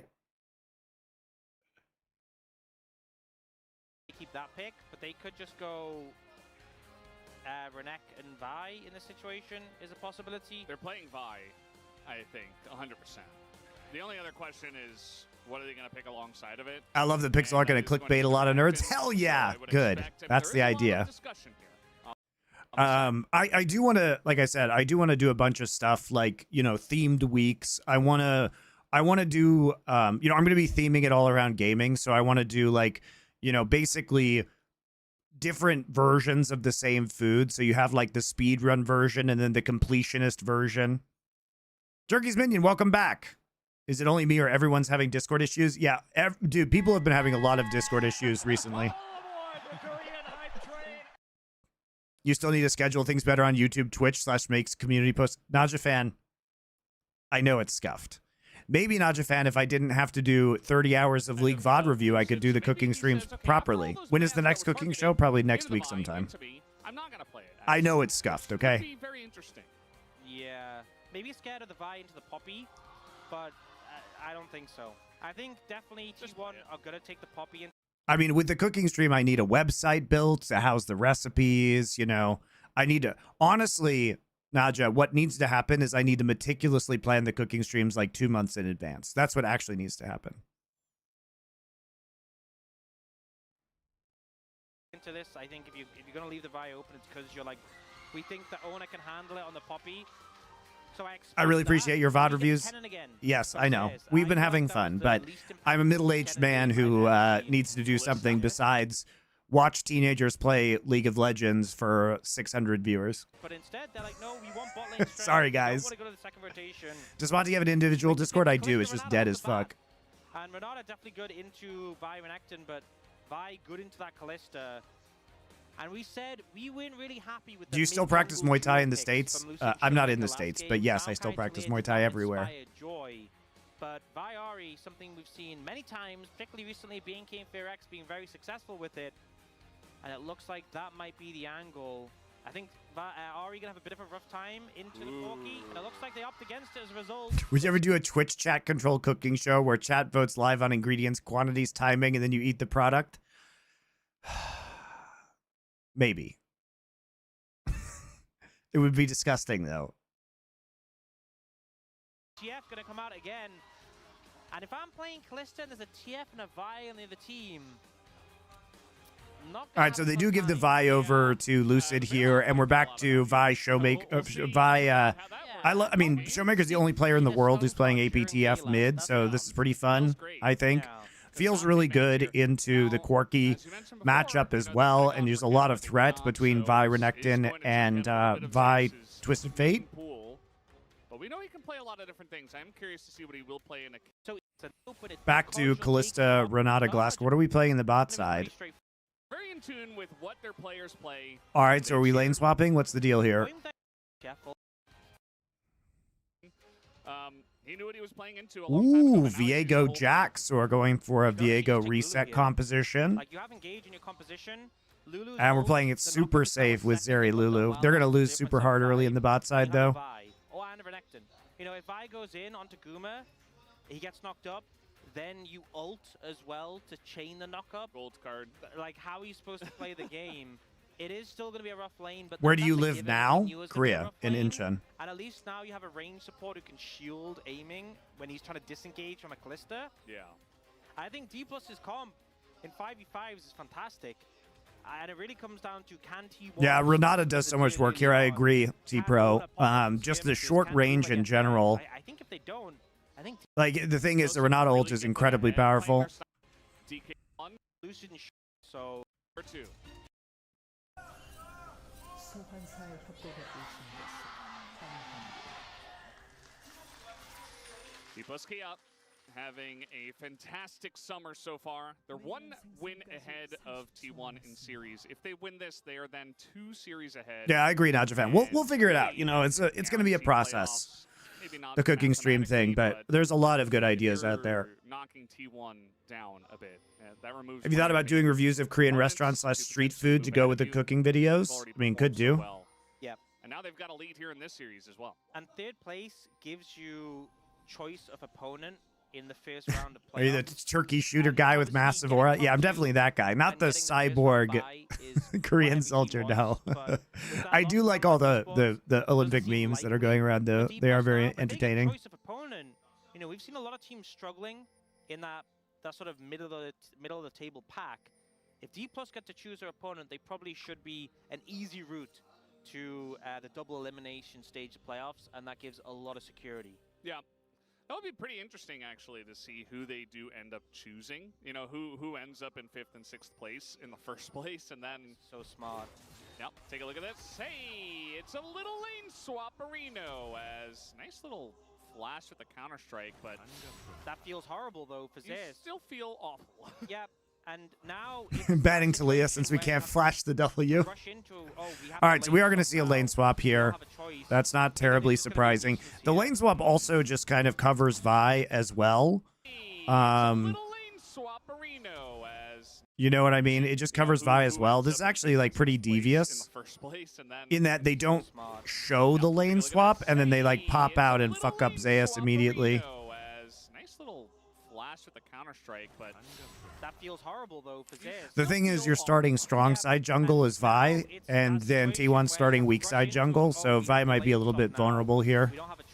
The thing is, now you actually can get invaded on this side. King doing a really good job of like putting pressure on, though. Definitely trying to. So that'll eliminate a lot of the threat into Vi. Already chunked a bit, and owner maybe denied access to his wolves. Meanwhile, I mean, we see Lucid is just kind of getting a free clear at the moment. We do have Keria moving in. Lane swap's super good when you have a lane matchup like this, bot lane, where you know you're in a big disadvantage. But something we saw when the lane swap meta emerged, not even at MSI, but before that, was that lane swaps felt so severe when you weren't ready for them. And the other team had one planned and were going into it. And it was very clear from this T1, weren't ready for a lane swap to happen. Didn't do the homework to check for it. Zeus got baited, and now he's just stuck here getting no value. And yes, T1 are going to get more plates, but they were going to their plan was to hard stomp lane and get plates. Yeah, absolutely. I feel like, though, anytime you're drafting so heavily for bottom lane, you have to have this in the back of your mind, but it seemed like they just really did not expect it at all. And I feel like lane swaps. Well, it was pretty devious there by D+, the way that they started the lane swap scenario. They were quite deceptive. And rely on that Nice power. TP by Zeus.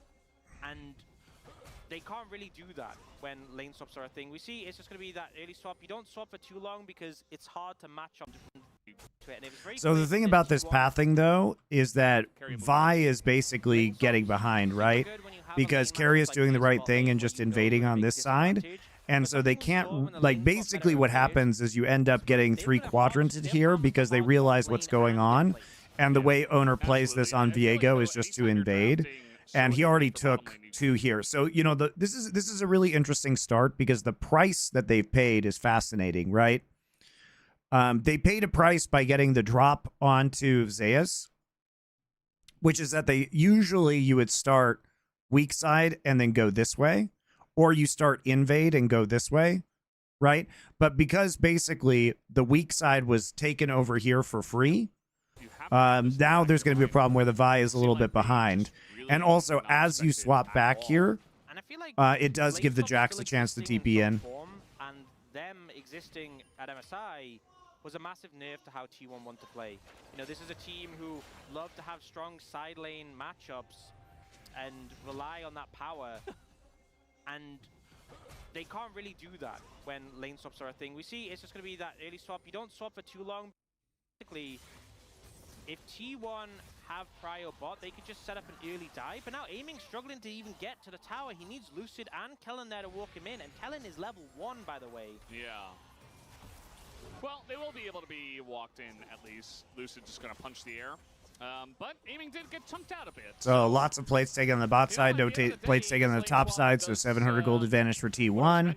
But you don't want to be in the Renata Callista lane. He is in a little bit of a rough spot. Kellen, as you mentioned, still level 1.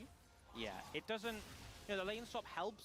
It doesn't fix it. And also, Keria had Demolish, so he's able to pick up, they're able to get 3 plates. Often those trades, we see like a 2-for-1 trade.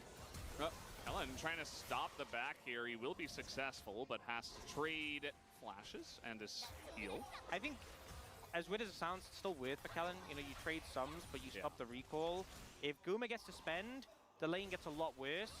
But yeah, you know, they didn't get a plate top lane, did DK, and T1 have 3 bots. So this has definitely helped to mitigate any advantages Kingen had. Yeah, it looked very silly in the moment, but it was absolutely the right play to just teleport half a lane up just to make sure you get the XP in gold. We saw Zeus at MSI die on the tower and then TP straight back to die again just because he was so set on getting the XP. And top laners, you know, I remember Impact saying it around MSI that sometimes you have to die to get the experience. Because if you don't get the experience, things are so much worse for you than just giving away, you know, however much gold and a little bit of XP to the people who kill you. Yeah. I mean, you die, you lose some, but it's better than losing everything, I suppose. Yeah. All right, so we're getting close to Showmaker having TP up. Or not TP, ult up. Okay. But Lucid is threatening.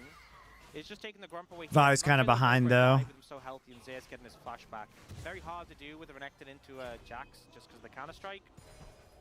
But Zeus is conscious of it, and he's holding the wave as best he can. Yeah. Also got Owner pathing up top, and they are going to find Lucid here. Might be Q's up. Flash, but no, he gets his Q back. Oh, you can see Owner was trying to threaten like a stun flash there, trying to force Lucid to flash, but Lucid just to disengage with the Q. But Grubs will be started. And bot lane still going badly. Yeah, well, we do have TF in this game, as now the handshake is There you go. in a lot of trouble here as they're trying to trade it back. Is Guma, but his first blood Good bonus for aiming, at least, who's been having a hard time. Me built Cull. That's a gold king for you. The summoner trade from earlier ends up punishing carry, and the timing perfect because Showmaker just hit 6. You could see that T1 didn't expect it, but also Guma didn't have his 6 yet. And that whole play goes completely differently if the Callisto has ultimate. I actually think they were just 2v3, being honest. You could see at the end, Carrier even tried to get the kill trade, but it just wasn't there. Showmaker with the early plated steel caps, able to mitigate, but he has not had a good time in lane so far. Down 20 CS plus already. Yeah, that's it's not going to feel good. I mean, at least it is TF. You can get gold in other ways, but we are taking a look here at the play once again. Just very pushed up. TF presses R. Greeted for demolish, and you can see Carrier's like, I'm dead anyway. Blue card. I'm just going to try and auto for the passive so the Guma can kill. But didn't have the bailout there, maybe on cooldown? This is TF. Yep, he's right. He is playing TF. Correct champion call out from Showmaker. Okay, I've narrowed the gold difference, but it's still kind of stark in the mid lane, even though Twisted Fate is getting gold from TF passive. 25 CS is quite a bit. But that's about it. Reggie, shout out with the blue card. Pretty good at Hell this yeah. champ. This is a Showmaker champ. Confirmed. Whatever happened to Reggie and his lies? No Counter-Strike right now for Zeus. Has his ult In a up, shocking but turn of events, TSM still doesn't have a League of Legends team, guys. I know we're all really surprised by that fact. But still advantage to the Croc. I remember in spring when Zeus was playing Aatrox all the time, and so was Kingen, and Zeus just looked so much better, and it felt rough that Kingen, he really felt underwhelming then. He's playing one of his signature champs, he's got a skin on, but Zeus is doing better.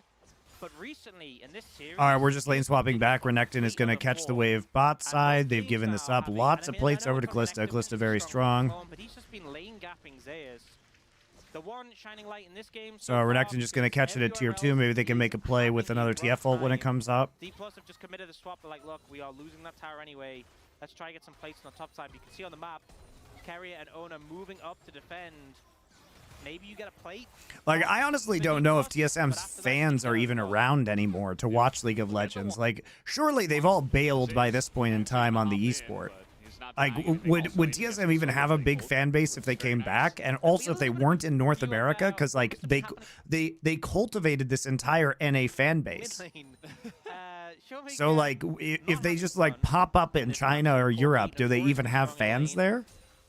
And you can see why. And T1, you know, they had a good lane, Faker into the Talia, but appearing to have an easier time Faker in this matchup and kind of just crushing it, even without a gank. You know, we saw game 1, it was a gank from Ona that helped out Faker. This time they went on a Naz-style sabbatical. It's so wild to me, man. I love how she just takes a year off and then just quits. It's so funny. It's like they shined the bat signal into the sky, and then Batman just went on vacation and then quit being Batman. It's like, oh no, esports is in trouble. I must go for a year and then never come back. Outrageous. We'll see when he does pick up that item. Sometimes you just go for the gold card. It's here for the full commit. Full committal from the side of DK, and everybody on the side of T1 very out of position here. They're trying to just focus. Oh my God! This is one of the things that T1 is just so good at, though, is setting these kind of traps. You know what I mean? Like with Owner there, just covering this and baiting this in. Like Kingen actually TPs for this too. Kingen, nice flank though. And now Owner, the flash not going to be good, but he is able to get in range of actually ulting over the wall. Meanwhile, aiming, trying to punish Keria. That's not going to happen, and in fact, Owner does. Thing is, they're going to get more plates in the mid lane out of this, so it's a pretty good disengage from T1. Kill go in the way of DK. But DK now strong enough that they can get control off the Herald. Faker did not come to the play, didn't have TP up yet. And we'll see Zeus TP in just to cover this top tower. So I'd say a successful play for D+, especially as Aiming was the one who got the kill. But Faker getting very fed on this Corki once again. And Kingen making the mistake of trying to exist. He's like, dude, it's fine, I can take him. The Showmaker's like, I don't think you can. Kingen's like, I got this. He doesn't have this. Plated steel caps is all you need, right? Yeah. That true damage coming in clutch. from Yeah. Faker. Showmaker's like, I have that item. Didn't help me. King and just able to see us on our turret. But meanwhile, T1, I mean, they get the Infernal Drake. It is a Ocean Soul that we do have coming in here. As we'll take another look here at the committal on top side. This is just such a beautiful setup from the side of D+. They were super overextended for this. Kingham with a flank, the ultimate comes in. And Guma does get the reset on a Showmaker, but it's not enough really to follow through in the fight. And then it's just escape mode. Zeus makes a great call to leave early. Owner failed flashes. Basically just used Showmaker's soul. It is a very good trade for T1 though, because they didn't actually have to commit Corky's TP to that, and Corky got plates in mid. Nice getaway, I'll say, for T1, considering how well set up that was for D+. I could see that being a lot worse if they didn't make the call to immediately dip from that situation. But it still felt like an advantage in terms of what was taken for D+ there. And Faker, with a CS bounty right now, getting pretty fed on this Corky. Yeah, he's doing really well. You see that actually the biggest gap is in support, and then second is jungle. So Faker, even with how well he's doing, he's still playing into TF, who has a couple of assists and his passive. Yep. Free gold, free money. And I feel like that's one of the things is that obviously when you're farming up a storm in the TF, it feels good with the extra gold, but even if you're behind, you're still going to have a bit more than usual and be able to get those items. And as you said, the items aren't that expensive. Oh, aiming. Uh-oh. Well, he is Zeri, so it's going to get out of there, but decent chunk done by Faker, who also has red buff. But he just got honey fruited. And it's instantly counteracted.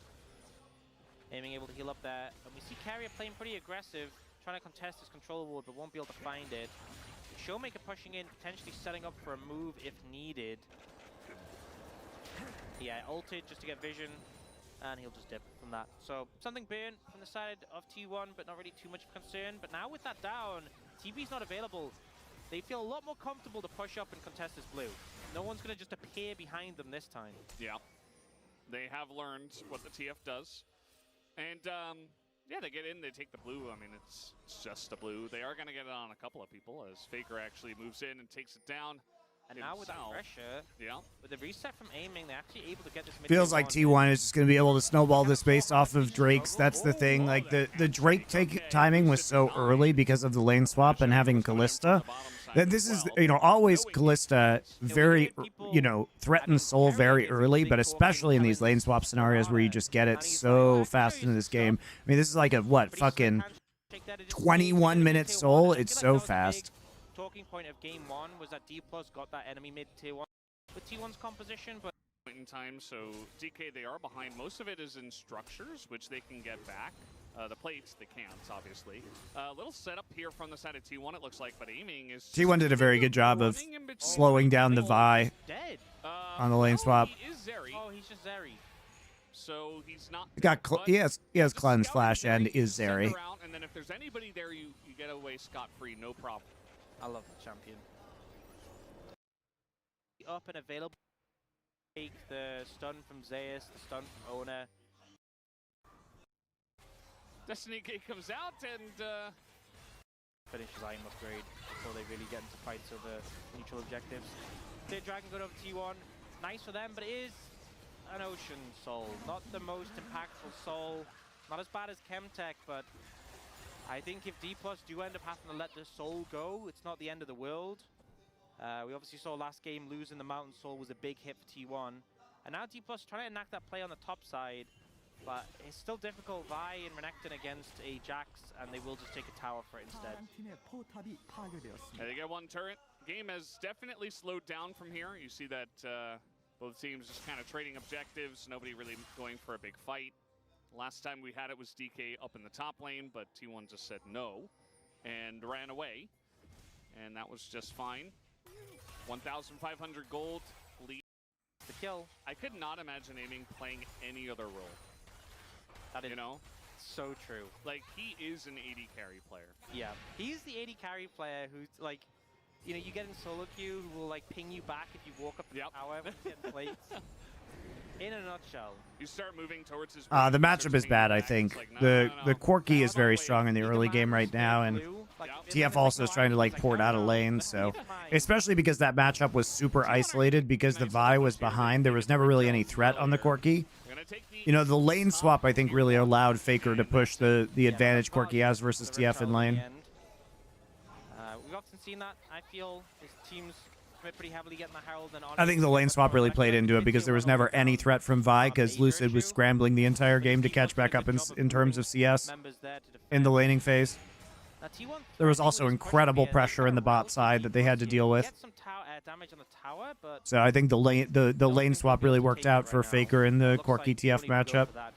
It's not like we see a lot of Corki versus APTF these days, guys. It's literally only Showmaker playing this champion. That's exciting.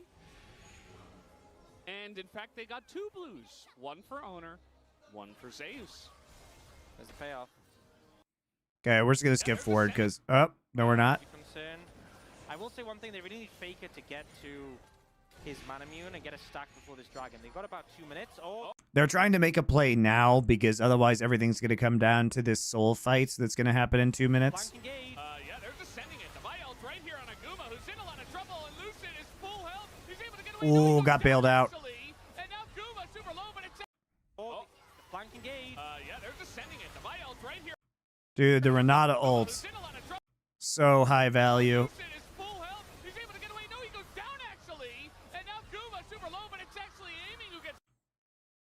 Owner, they get the kill on Vi because they focus the Vi, burst the Vi down, and then, you know, Guma flashes forward. Owner gets the Vi body and then is able to pull off a vault breaker here to finish the area. It's nicely done. Thank you, Stickmaster Kai, for your Twitch Prime subscription. I appreciate you. And your mastery of the stick.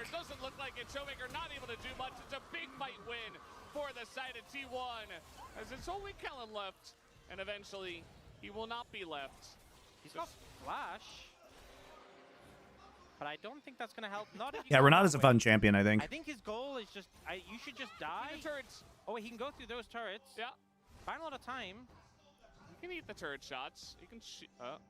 I think honestly, the play might just be to give the kill over to. No, this is not a play. They know he's there. I mean, give the kill to Carrier. You could have just run under the tower and died, and Carrier would have been the only one with credit. But either way, tries to get away, doesn't make it. And this looks, in theory, like a good engage. They focus on Guma, but the turnaround that comes through from the Renata, Owner and Guma commit for the reset, and Guma can disengage from the situation. The ult as well from the Calista high value. And Kingen makes a great play here onto Owner. You know, he's trapped as a Zeri until he ults and gets the CC laid onto him. Not a fun time.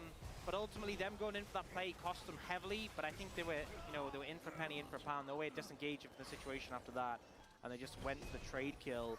But T1 with a 4,000 goal lead, they needed that early advantage, and now they're looking at an Ocean Soul at about 21 minutes. And D+ are struggling to approach on this one. They might just have to give it up. Yeah, Ocean Soul still gonna make you feel Ocean Soul just bonkers on this Viego Jax reset composition. Even the short range of Gumayushi, right? The consistent healing onto Calista is going to be very, very helpful. I think Ocean Soul is really good for T1's comp. That just kind of wants to skirmish and drag out these fights. Showmaker does have rapid fire though, and no cleanse on Guma. Maybe they can find an angle for this. Aiming still his cleanse, and Showmaker's got goes to the spellbook. Look at the hostile takeover CD as well. You see Carrier desperate to get that one up. It was so valuable in that last fight. And might just end up being a flip here. The Destiny comes in. And yeah, here comes Lucid. Oh my god, the Renekton gets it. They're going to all die though. In that last fight. The thing is like, sure, you win this, but then you just lose. How did they get this with a million Callista spears in this Drake?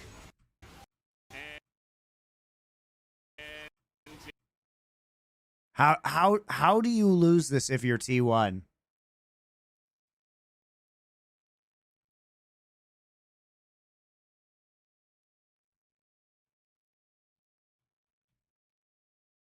Like, this is actually impossible to steal. What the fuck?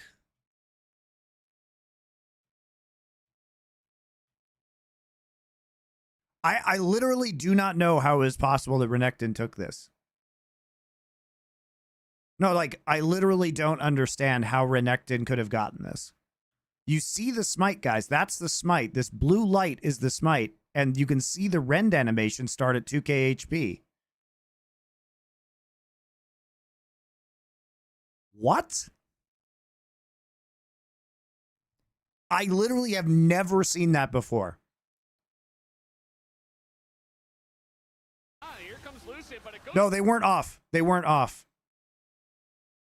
They weren't off by a single digit HP. I think the Ren should kill it by itself at 2k HP. It was probably to 1 HP in the same frame Renekton R executes it. It's something like that.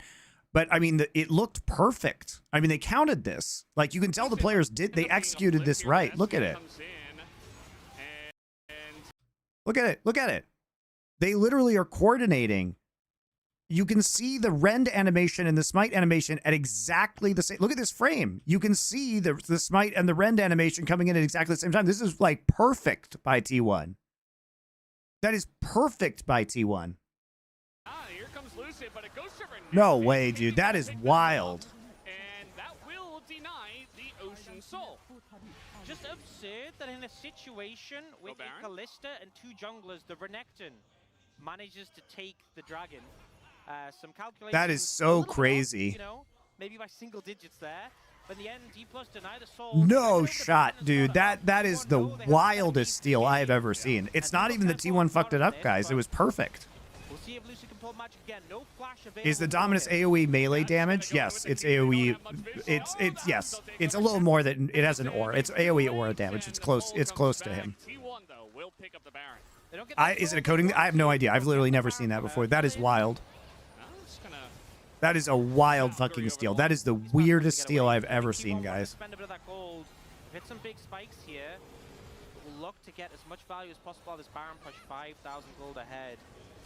And what health did it go to, and how did Kingen get it? Is Ox going to be really confused by this?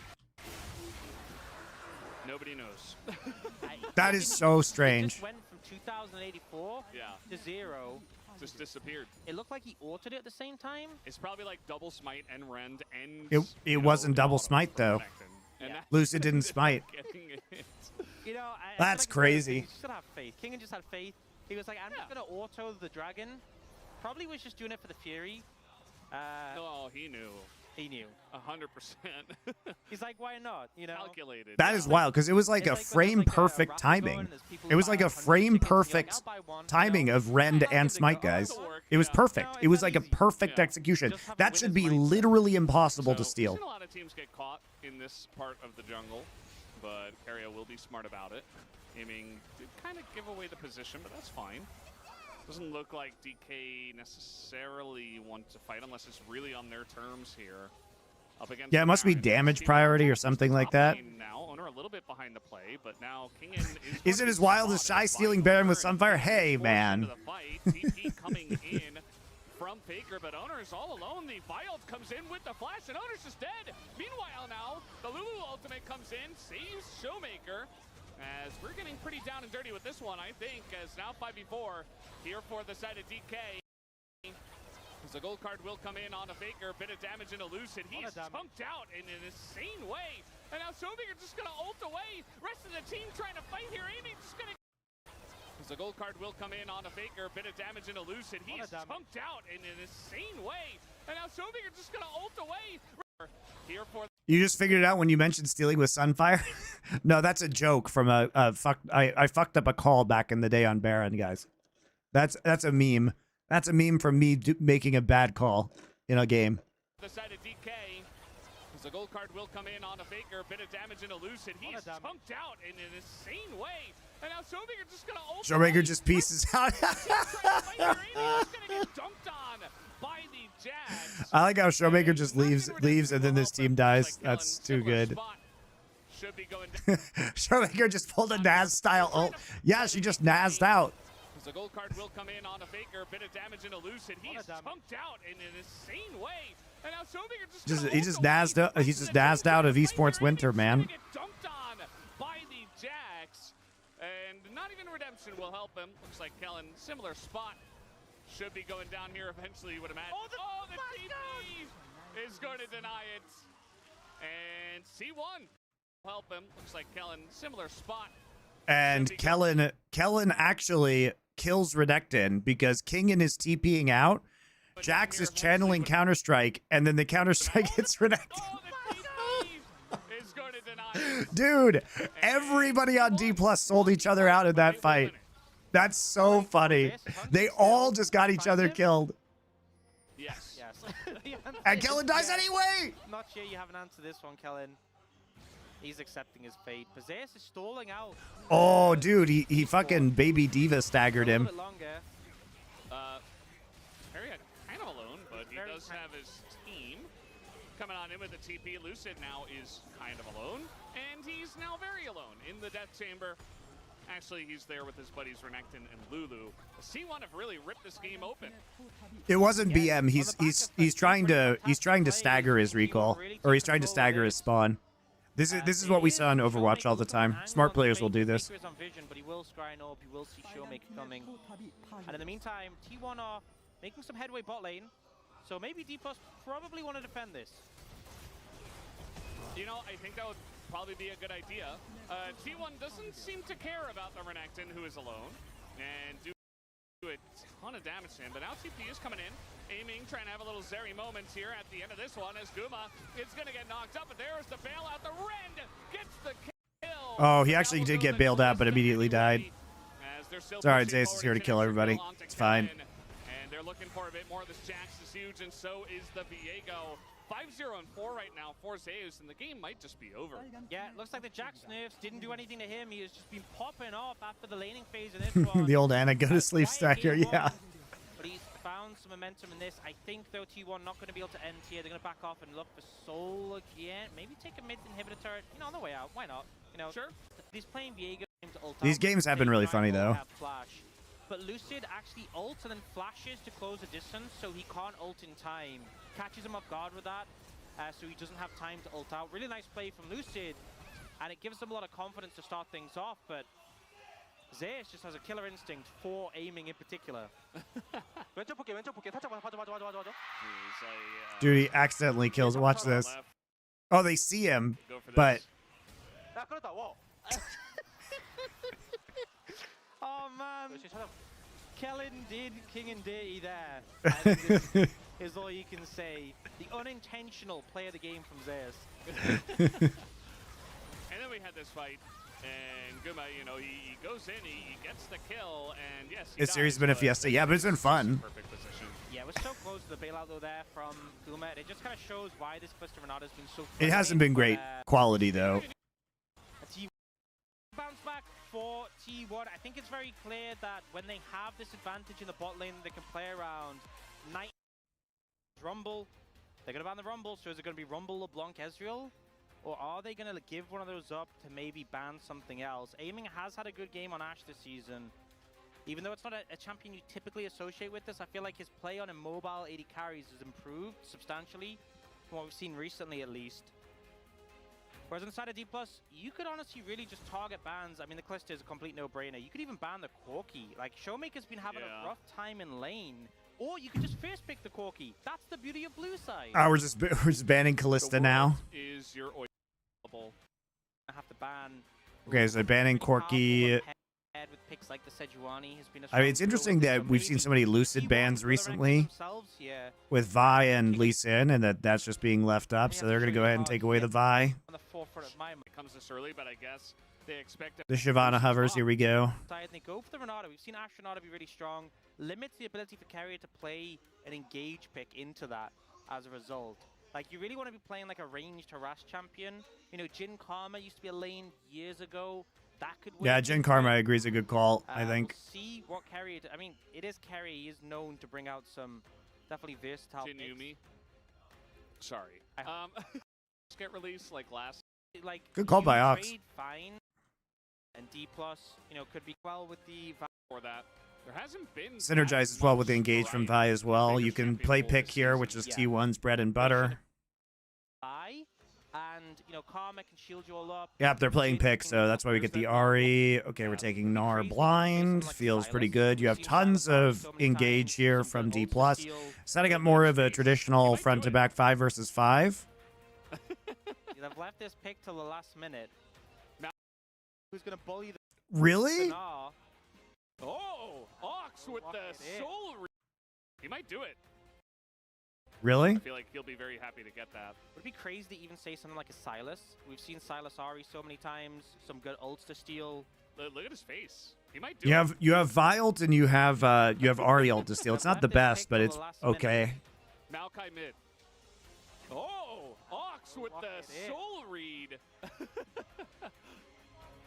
And now Zeus is undoubtedly going to take a top laner who's going to bully the Gnar. We'll see what they opt to go for. Look at the chef we haven't seen for a while. The Yone would be sick. It's probably but I Jace. feel like it's probably going to be a ranged pick. Just to have a really stable, safe laning phase. It's been Zeus' hallmark recently. Play Draven. Oh, this Wow, is the all-in on the Camille. Okay. Camille, no, we've talked about this being a good match. Camille is much better with the pick composition that T1 has because it's another lockdown champ that they can engage on from range. This is pure bread and butter T1, guys. It's a pick composition, extreme range. T1 is the best Jhin team in the world. You have Karma speed up. You have long range engage from Ari, Camille, Vi, and long range follow up. So this is all going to be about creating picks, right? They're not going to be able to fight the front to back team fight very effectively. So T1 has to play with vision and set traps. Aiming's gonna have a rough time. And have you watched the Jhin mid lane LCS game? Yes, with Shopify. A lot of CC, a lot of bruiser bulk, and then you have the Renata to peel for aiming. This is a protect the president composition against a composition for T1 that is designed to kill aiming. Yeah. And it'll be interesting to see how they balance against each other. It's funny, Amy has done a really good job of making himself the president, almost by force. He's like, no, I am the president. No, I don't think president does it justice. You got to remember, he is the gold king. He is royalty.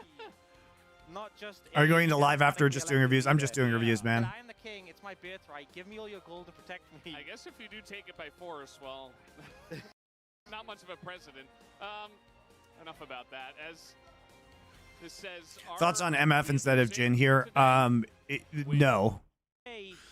The thing is that it's the way that T1 plays and the fact that they're so good at playing with Jhin, generally speaking, and the Jhin does a lot more to set up picks than the MF would. Like, that's the thing, is that it's also Jhin can be a lane bully in the right circumstances, and you have good range here against the Ashe and the Renata. Some players can look very silly doing things without vision, but there are obvious ones, sure, but also. So I watched you through all my college years, and you and the other casters are the best. Hope all is well. It is. Thank you for the nice words. Here, you can go watch me and Doa on the LFN Culture channel, where we talk about modern TV and movies. When I slow this down to 0.25 times, so if you miss me and Doa, it's right there for you. It looks so easy to with vision. With vision. Yeah. Just the reminder every once in a while. I think Jenna Strong is. We're actively doing a show together. Observing team, by the way. We're gonna release. I think our episode of the season finale review of The Boys will come out tomorrow. They're pretty much perfect. And we recorded Time Bandits, not the TV show, but the movie this week, and then we're gonna do House of the Dragon next week. Yeah, it's so difficult playing the Renata in a Karma, because obviously Renata's still good at dealing threats coming into her. If you find a handshake, that can be powerful for the Renata. But in terms of general trading power, really hard to tempo heal. But Guma, he moves up for level 2. He's going to have to flash. And aiming, he's just going to barrier nothing, just to make sure. As he thought maybe he would be Guma said game 1 he went mainly for damage over utility. Game 3 utility over damage was better. Yeah, that's definitely true, because you are never going to actually fight, you know, the 5v5 here, because the longer the game goes, the more T1 lose that. So utility is more important because you're just trying to kill one target, create a pick. Has Doa completely stepped away from League content? Yes, and he hasn't been involved in League content in many years, guys. He hosts like the WoW, a bunch of World of Warcraft content still. So Lucid, kind of an awkward spot for him.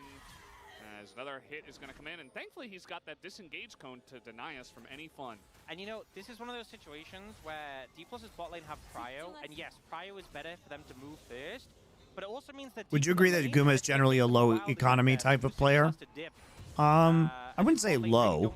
Like, Faker is the low economy player on this team, to be clear. So, but if an advantage found there, he has 3 camps he can pick up on his blue side still. Is WoW on par with league casting? I don't know what that means. He does like the PvE WoW. He hosts like the PvE WoW competitions. It's pretty cool. He doesn't do WoW PvP. You will not get the Scuttle Crab. You are level 3. You do not. I don't know anything about WoW though, guys, so I'm the wrong person to ask. $200. And in these sort of situations, there's not really being given monetarily. Yeah, I mean, league pay is shit.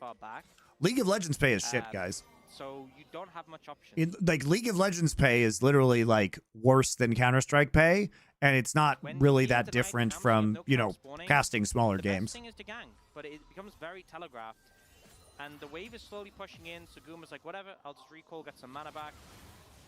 Mid lane so far going in favor of Faker.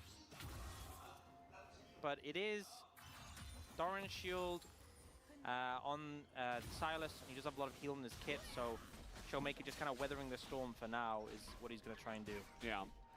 We've got Wolf on the space. I feel like he's definitely talking about the electrocute. We don't see it all the time, but he's very excited about the electrocute buffs. And Silas, you see, Showmaker did go for it here, so he is going to be looking to absolutely look to burst Faker down, but, well, he's there somewhere. Yeah, Showmaker having a rough time in this lane. I see a very comfy Degon. Yeah, see the hands. What's Degon doing under that blanket, guys? The thing is, though, if you're playing the Ahri, it's significantly easier for the Ahri just to consistently electrocute proc onto the Silas than it is for the Silas to proc it back. So, is the same with Valorant, or Valorant pay more? Valorant paid more at the start because they wanted to get people from other games, but they're starting to really clamp down on that. There's no way to get paid well from Riot because they have monopolies over their circuit, so there's nobody to negotiate with, so you just have to take whatever pay they give you. That's it. Like, casters really have struggled even to get like inflation-adjusted rates, guys. Like, really struggled / not gotten them. Like, when inflation started to go up, the battle to even get rates adjusted, not even a raise, just adjusted for inflation from Riot was crazy. So, it's pointless, guys. It's literally pointless to cast this game. If you want a career, no point. There was a time where it's a complete dead end. Came out, I'm sure you remember Ox. She was extremely strong, and she was playable in the jungle. 2xKO won't have that problem. Well, it'll have a different problem in that it's impossible to make a living in the FGC. So. Closely in for nearly his entire career as a champion. I think everyone enjoyed that meta. You know, when a champion who was super mobile had a Cho'Gath ult on a 3-second cooldown. Yeah, it's my favorite meta. Callan was roaming up the river. A little bit of show of dominance from the bottom lane. And honestly, T1 bot lane not doing as well in this matchup. I think the early trading, the loss of summoners kind of hindering them. Oh, nice interrupt there from Lucid. Yeah, Lucid's up a level, so you can see he's definitely feeling pretty comfortable, especially because of his bot lane situation, but it actually does get pushed into them. Also, his mid lane is kind of not great here. Showmaker, yes, he does pick up the Silas, but this landing phase is rough. Yeah. Really rough. Definitely playing for the skirmishes more so, and T1 just going to look to pick up this dragon early. Showmaker's about half HP, so even though he's coming over, I think they feel confident they can get this and disengage. He's going to get into the pit as now the engage comes in. Pick up this dragon early. Showmaker's about half HP, so even though he's coming over... This is pretty risky, I think, of T1 to actually be going for this, because, like, I mean, I guess Lucid isn't 6 yet, which is very helpful for them. But they're also just getting CC'd. The problem with Hextech Drake is it actually does, like, use the chain CC, the chain lightning slow onto you. Yikes, dude.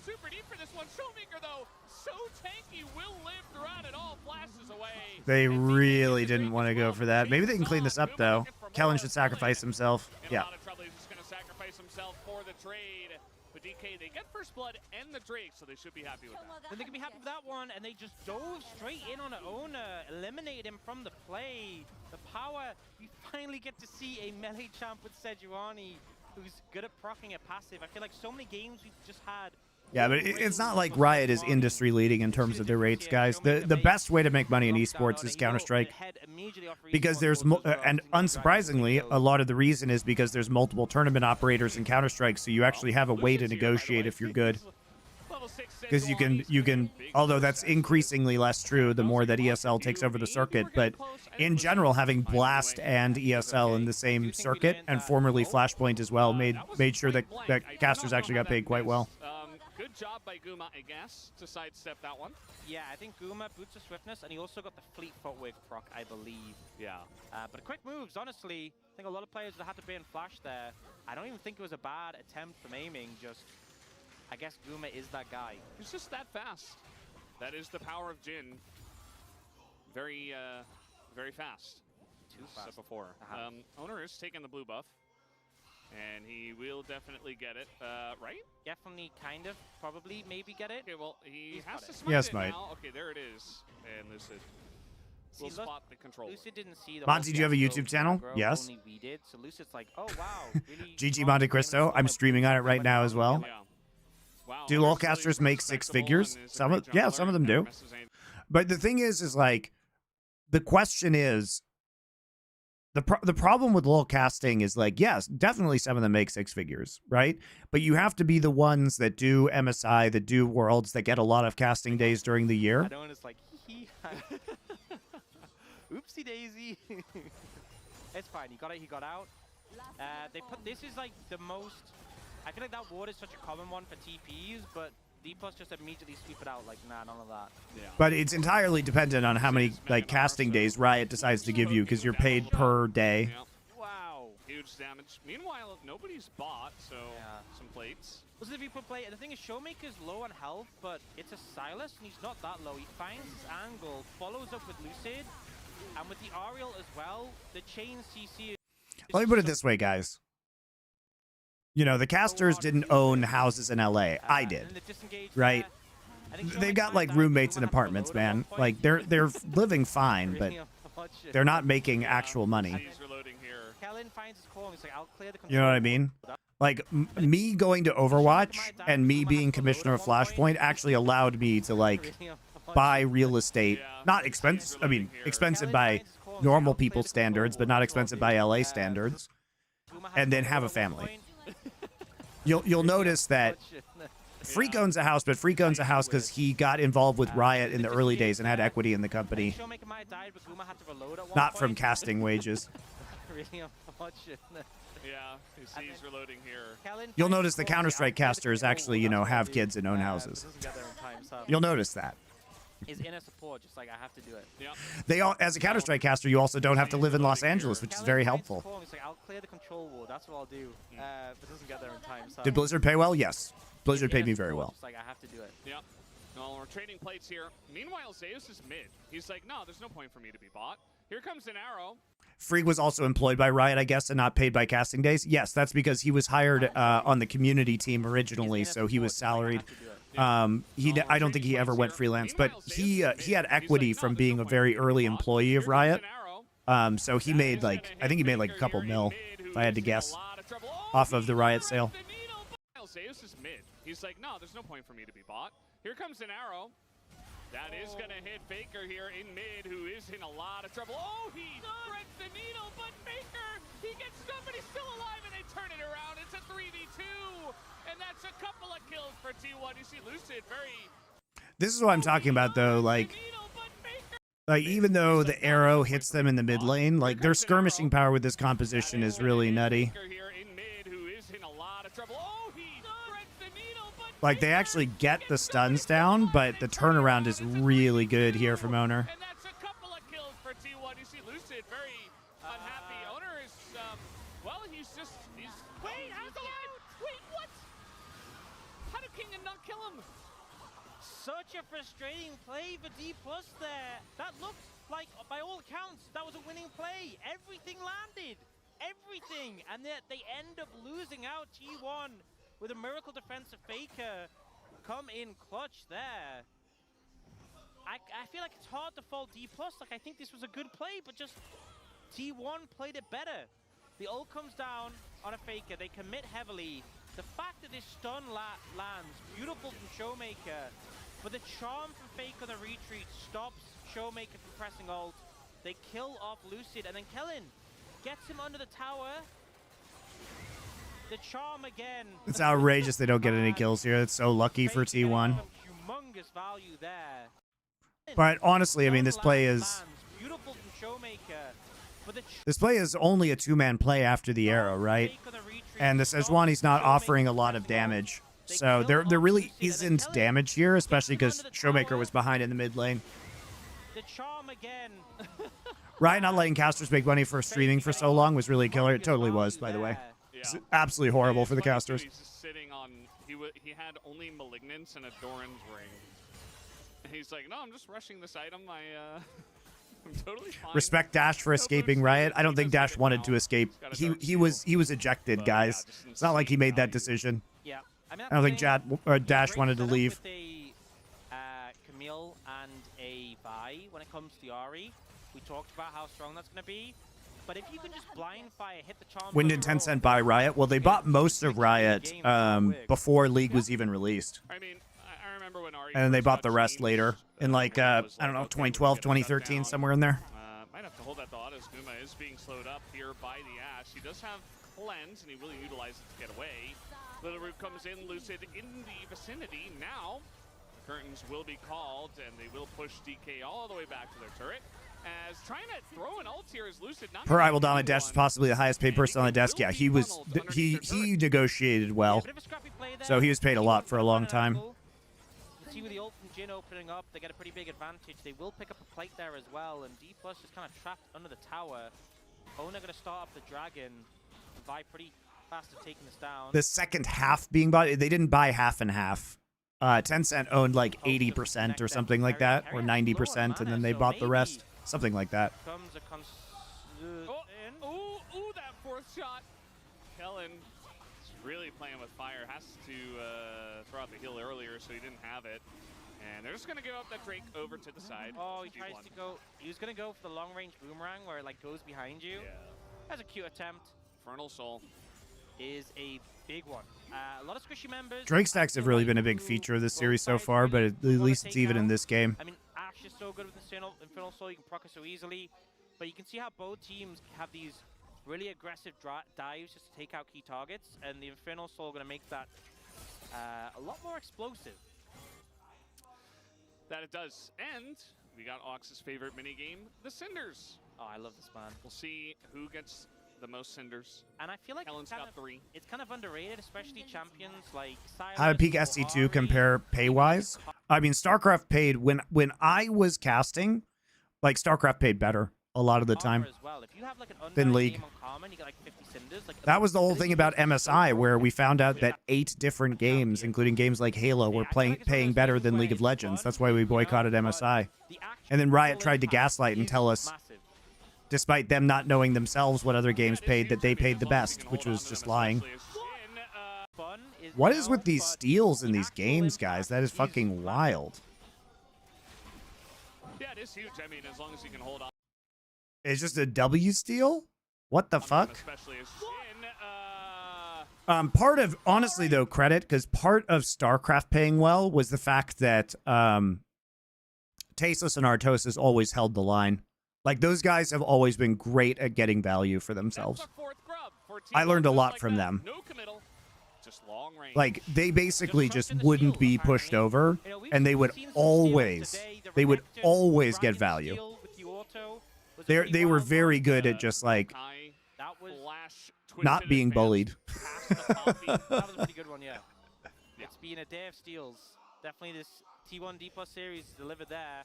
And Zeus has had a really good read this game on, okay, we're not contesting on that side of the map. I'm just going to kill towers with my buddies. Honestly, sounds pretty fun. I mean, anything you're doing with your buddies, generally a fun time. And we do have Faker trying to look for the play. That's another charm to land, but he is... Oh, nice handshake. Sit down. Bad flash.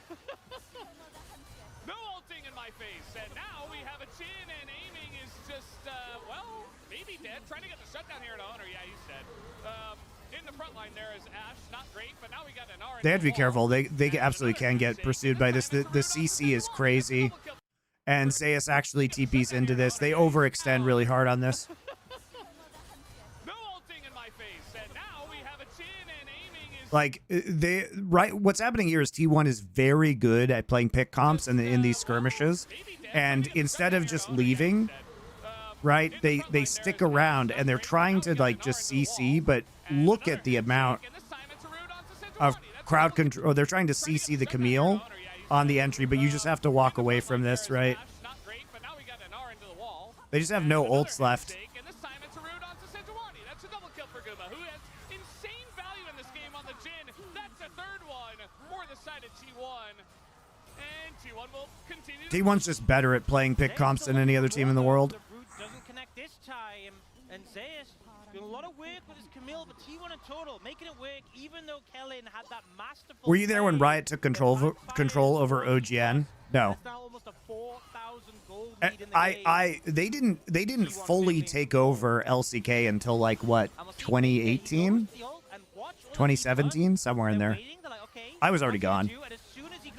I saw the writing on the wall, and, like, I wasn't about to work for those douchebags at Riot, so that's one of the reasons why I went to Overwatch League. Was like, I was like, nah, I see which way the wind's blowing.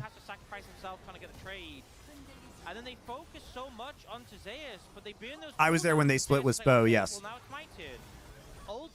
Still one of the most hilarious lies of all time, by the way, where they split with Spo TV because they said that competition was going to be good for the broadcast, and then they just killed both OGN and Spo TV and took it all in-house and made it so they had a monopoly and there was no competition for the broadcast.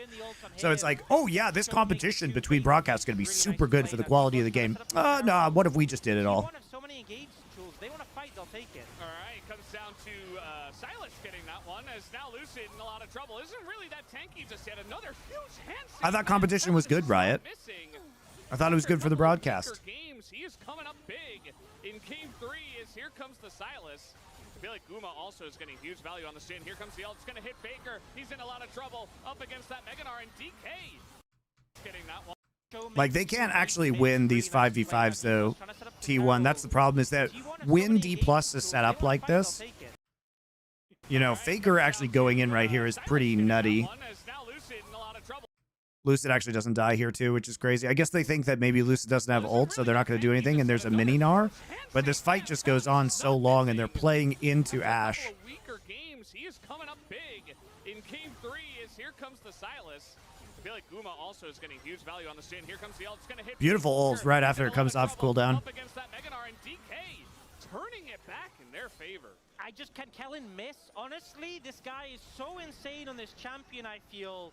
We know why teams have been respecting it, but he's just putting on a masterclass. He saw carry in game 2 and said, I'll do better.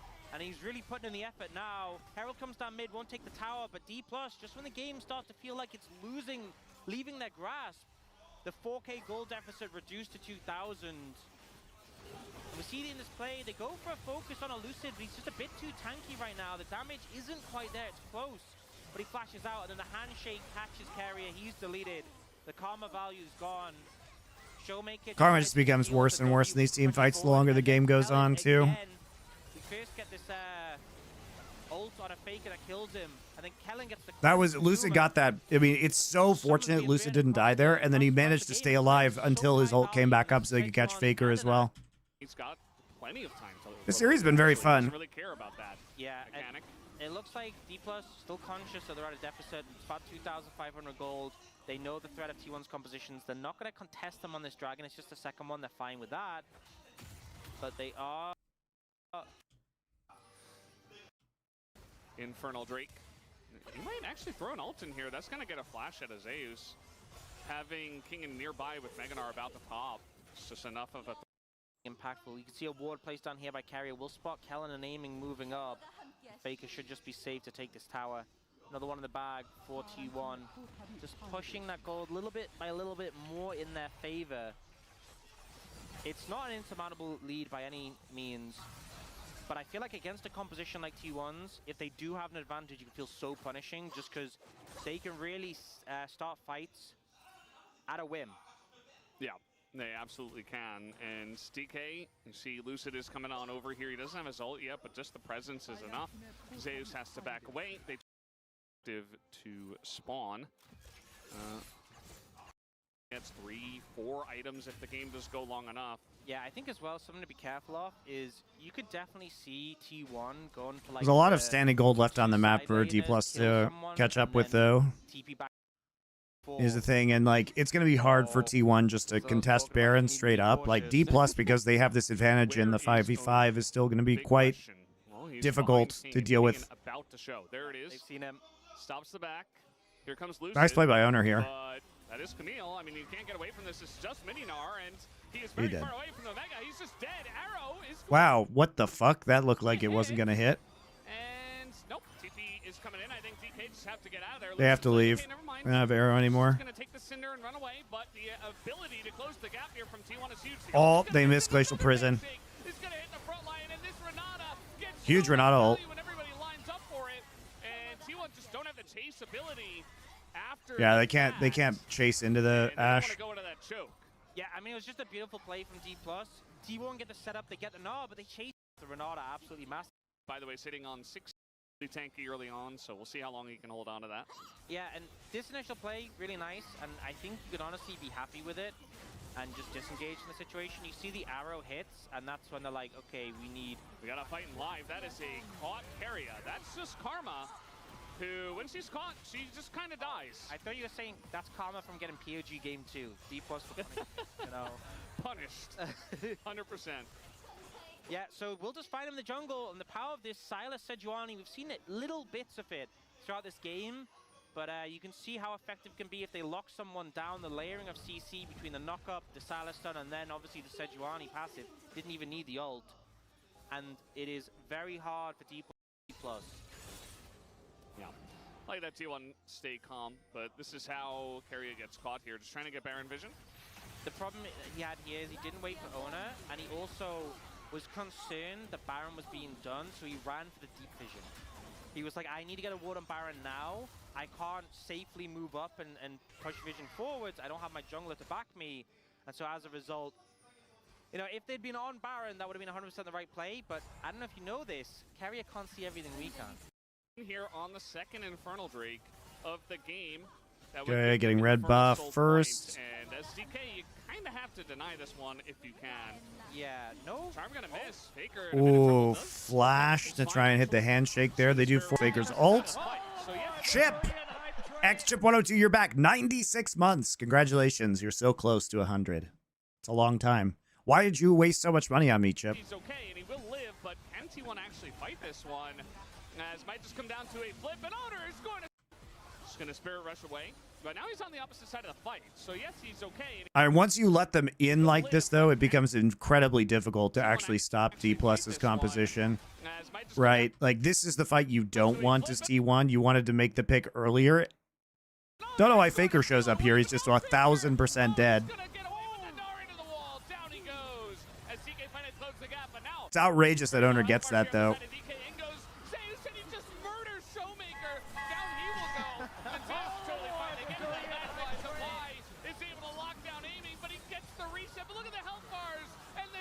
Man, Zeus plays that well. Red Q323, thank you for your Twitch Prime sub. I appreciate it. All right, so give them Infernal Soul point, and as DK, you kind of have to deny this one if you can. Yeah, no. Charm gonna miss. Faker in a bit of especially because they actually just blow Faker's ult right there. But now he's on the opposite side of the fight, so yes, he's okay, and he will. Let's watch how this goes. I mean, they're trying to actually just get the. I mean, it's outrageous that Owner gets this. It's fucking outrageous that he gets this. Why doesn't Lucid smite this? Why doesn't Lucid smite this? Lucid should have gotten this. All right. So I guess he's watching Faker instead. Faker with the ultimate bait, by the way, guys. He pulls Lucid's eyes away from the Drake by coming in right here.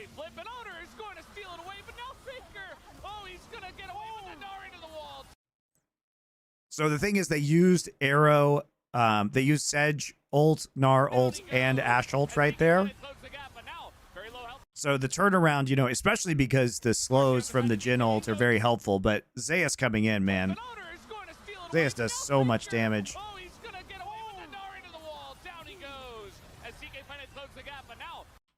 So Showmaker steals Camille ult, but damn, look at this flash, dude. That engage. Woof.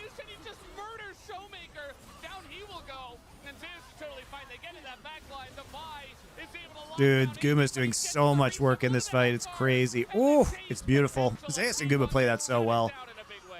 D plus not able to disengage. The Jhin ult value is massive, and Guma's look at the fourth shot. He gets it in the bag. Dragon secured. Team fight win. Zeus gonna TP in for the Baron, and T1 gets gonna tie in. And they're all jump on a fake it, but he lives for so long. They commit. It's just they commit so many ults right there, and they don't mind Zeus on the flank, and they get completely poked out. Great job by Zeus, though. And then the cleanup here, super good from Guma. He gets the reset from Renata, but look how low he is. He tries to kill Zeus, he can't.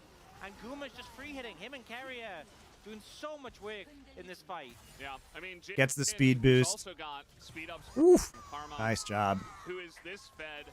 And by the way, Carrier went Mikhail's first. Now he's got Aurelius as well. So nobody's getting away from the Jhin. And in general, yeah, okay, Jhin, you know, we're not so sure. But in this case, he's 5-0-4. He's got LDR finished. He's doing damage. He is going to kill anything that comes in his way. Yeah, no mount damage through. So they are get that Infernal Drake, so Infernal Soul point. D plus definitely on the defensive right now. They're about a minute 15, trying to just make some headway, but it's a bit of a struggle so far. Lean in on this wave here. DK are just gonna get the mid tier 1. Which they might. The ult comes in. Oh, the arrow, it's gonna immediately get Mikhail's, but the front line here, Zeus, surprisingly tanky. He's got a lot of shielding too from the Karma, who's had a good game, obviously. And yeah, the Shirelia's, get a bit of damage on the inhibitor. Mikhail's fleet footwork, still in a fun spot, but rapid fire cannon, Jhin. Yeah, it definitely feels like the value wasn't massively there. You can see the gold they gained from as well. I mean, it's fun to watch it, especially Karma, speed too. Damn. Really that significant compared to just the gold you get from the Baron itself. I realize there's only one ADC on each team. Nature is healing. Yeah, that's true, actually. Feels good to be watching some normal-ass League of Legends again. But it's been relatively quiet altogether. There's a lot of big breaks. Yeah, and it might just come down. It's actually massive. Yep. He's going to be so reckless with his dives to set up the plays. You see D+, because they moved down towards Zeus, they lost control over this area near the banana brush. And Zeus is looking to threaten on this flank. Yeah. T1 also, they're not even fully engaging, but Guma with shields can just walk. T1's playing this really well, right? They actually can't. That's going to be a cleanse, though. Early on here, Guma's taking a bit of damage as well. Not the cleanest amount of poke, and here comes Faker on the flank. All the way around, looking for Showmaker, who is pretty low. The chip. I mean, look at the way they're playing this, though. T1 just absolutely slow rolling at them and, like, slowly pushing them off with flanks. Beautifully done. And them having Infernal Soul is so good. Because they want to burst somebody super fast. Kingen has no mega bar. Yes. Poke, and here even fully engaging, but Guma with shields can just walk up to people and just shoot.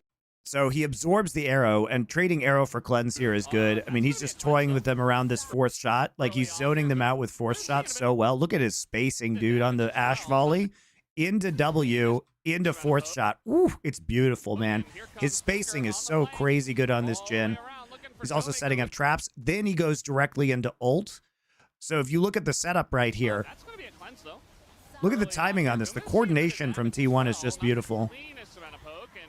Like, he drops that fourth shot, goes into brush, sets up for ult. Now, they're showing Fog of War from D+'s view, but it's right as Faker and Camille are setting up the flanks here, and it's so scary for D+ because he just has access to the back line, and he's slowing them down. It's just so annoying, so it actually zones them out, so they get the soul for free.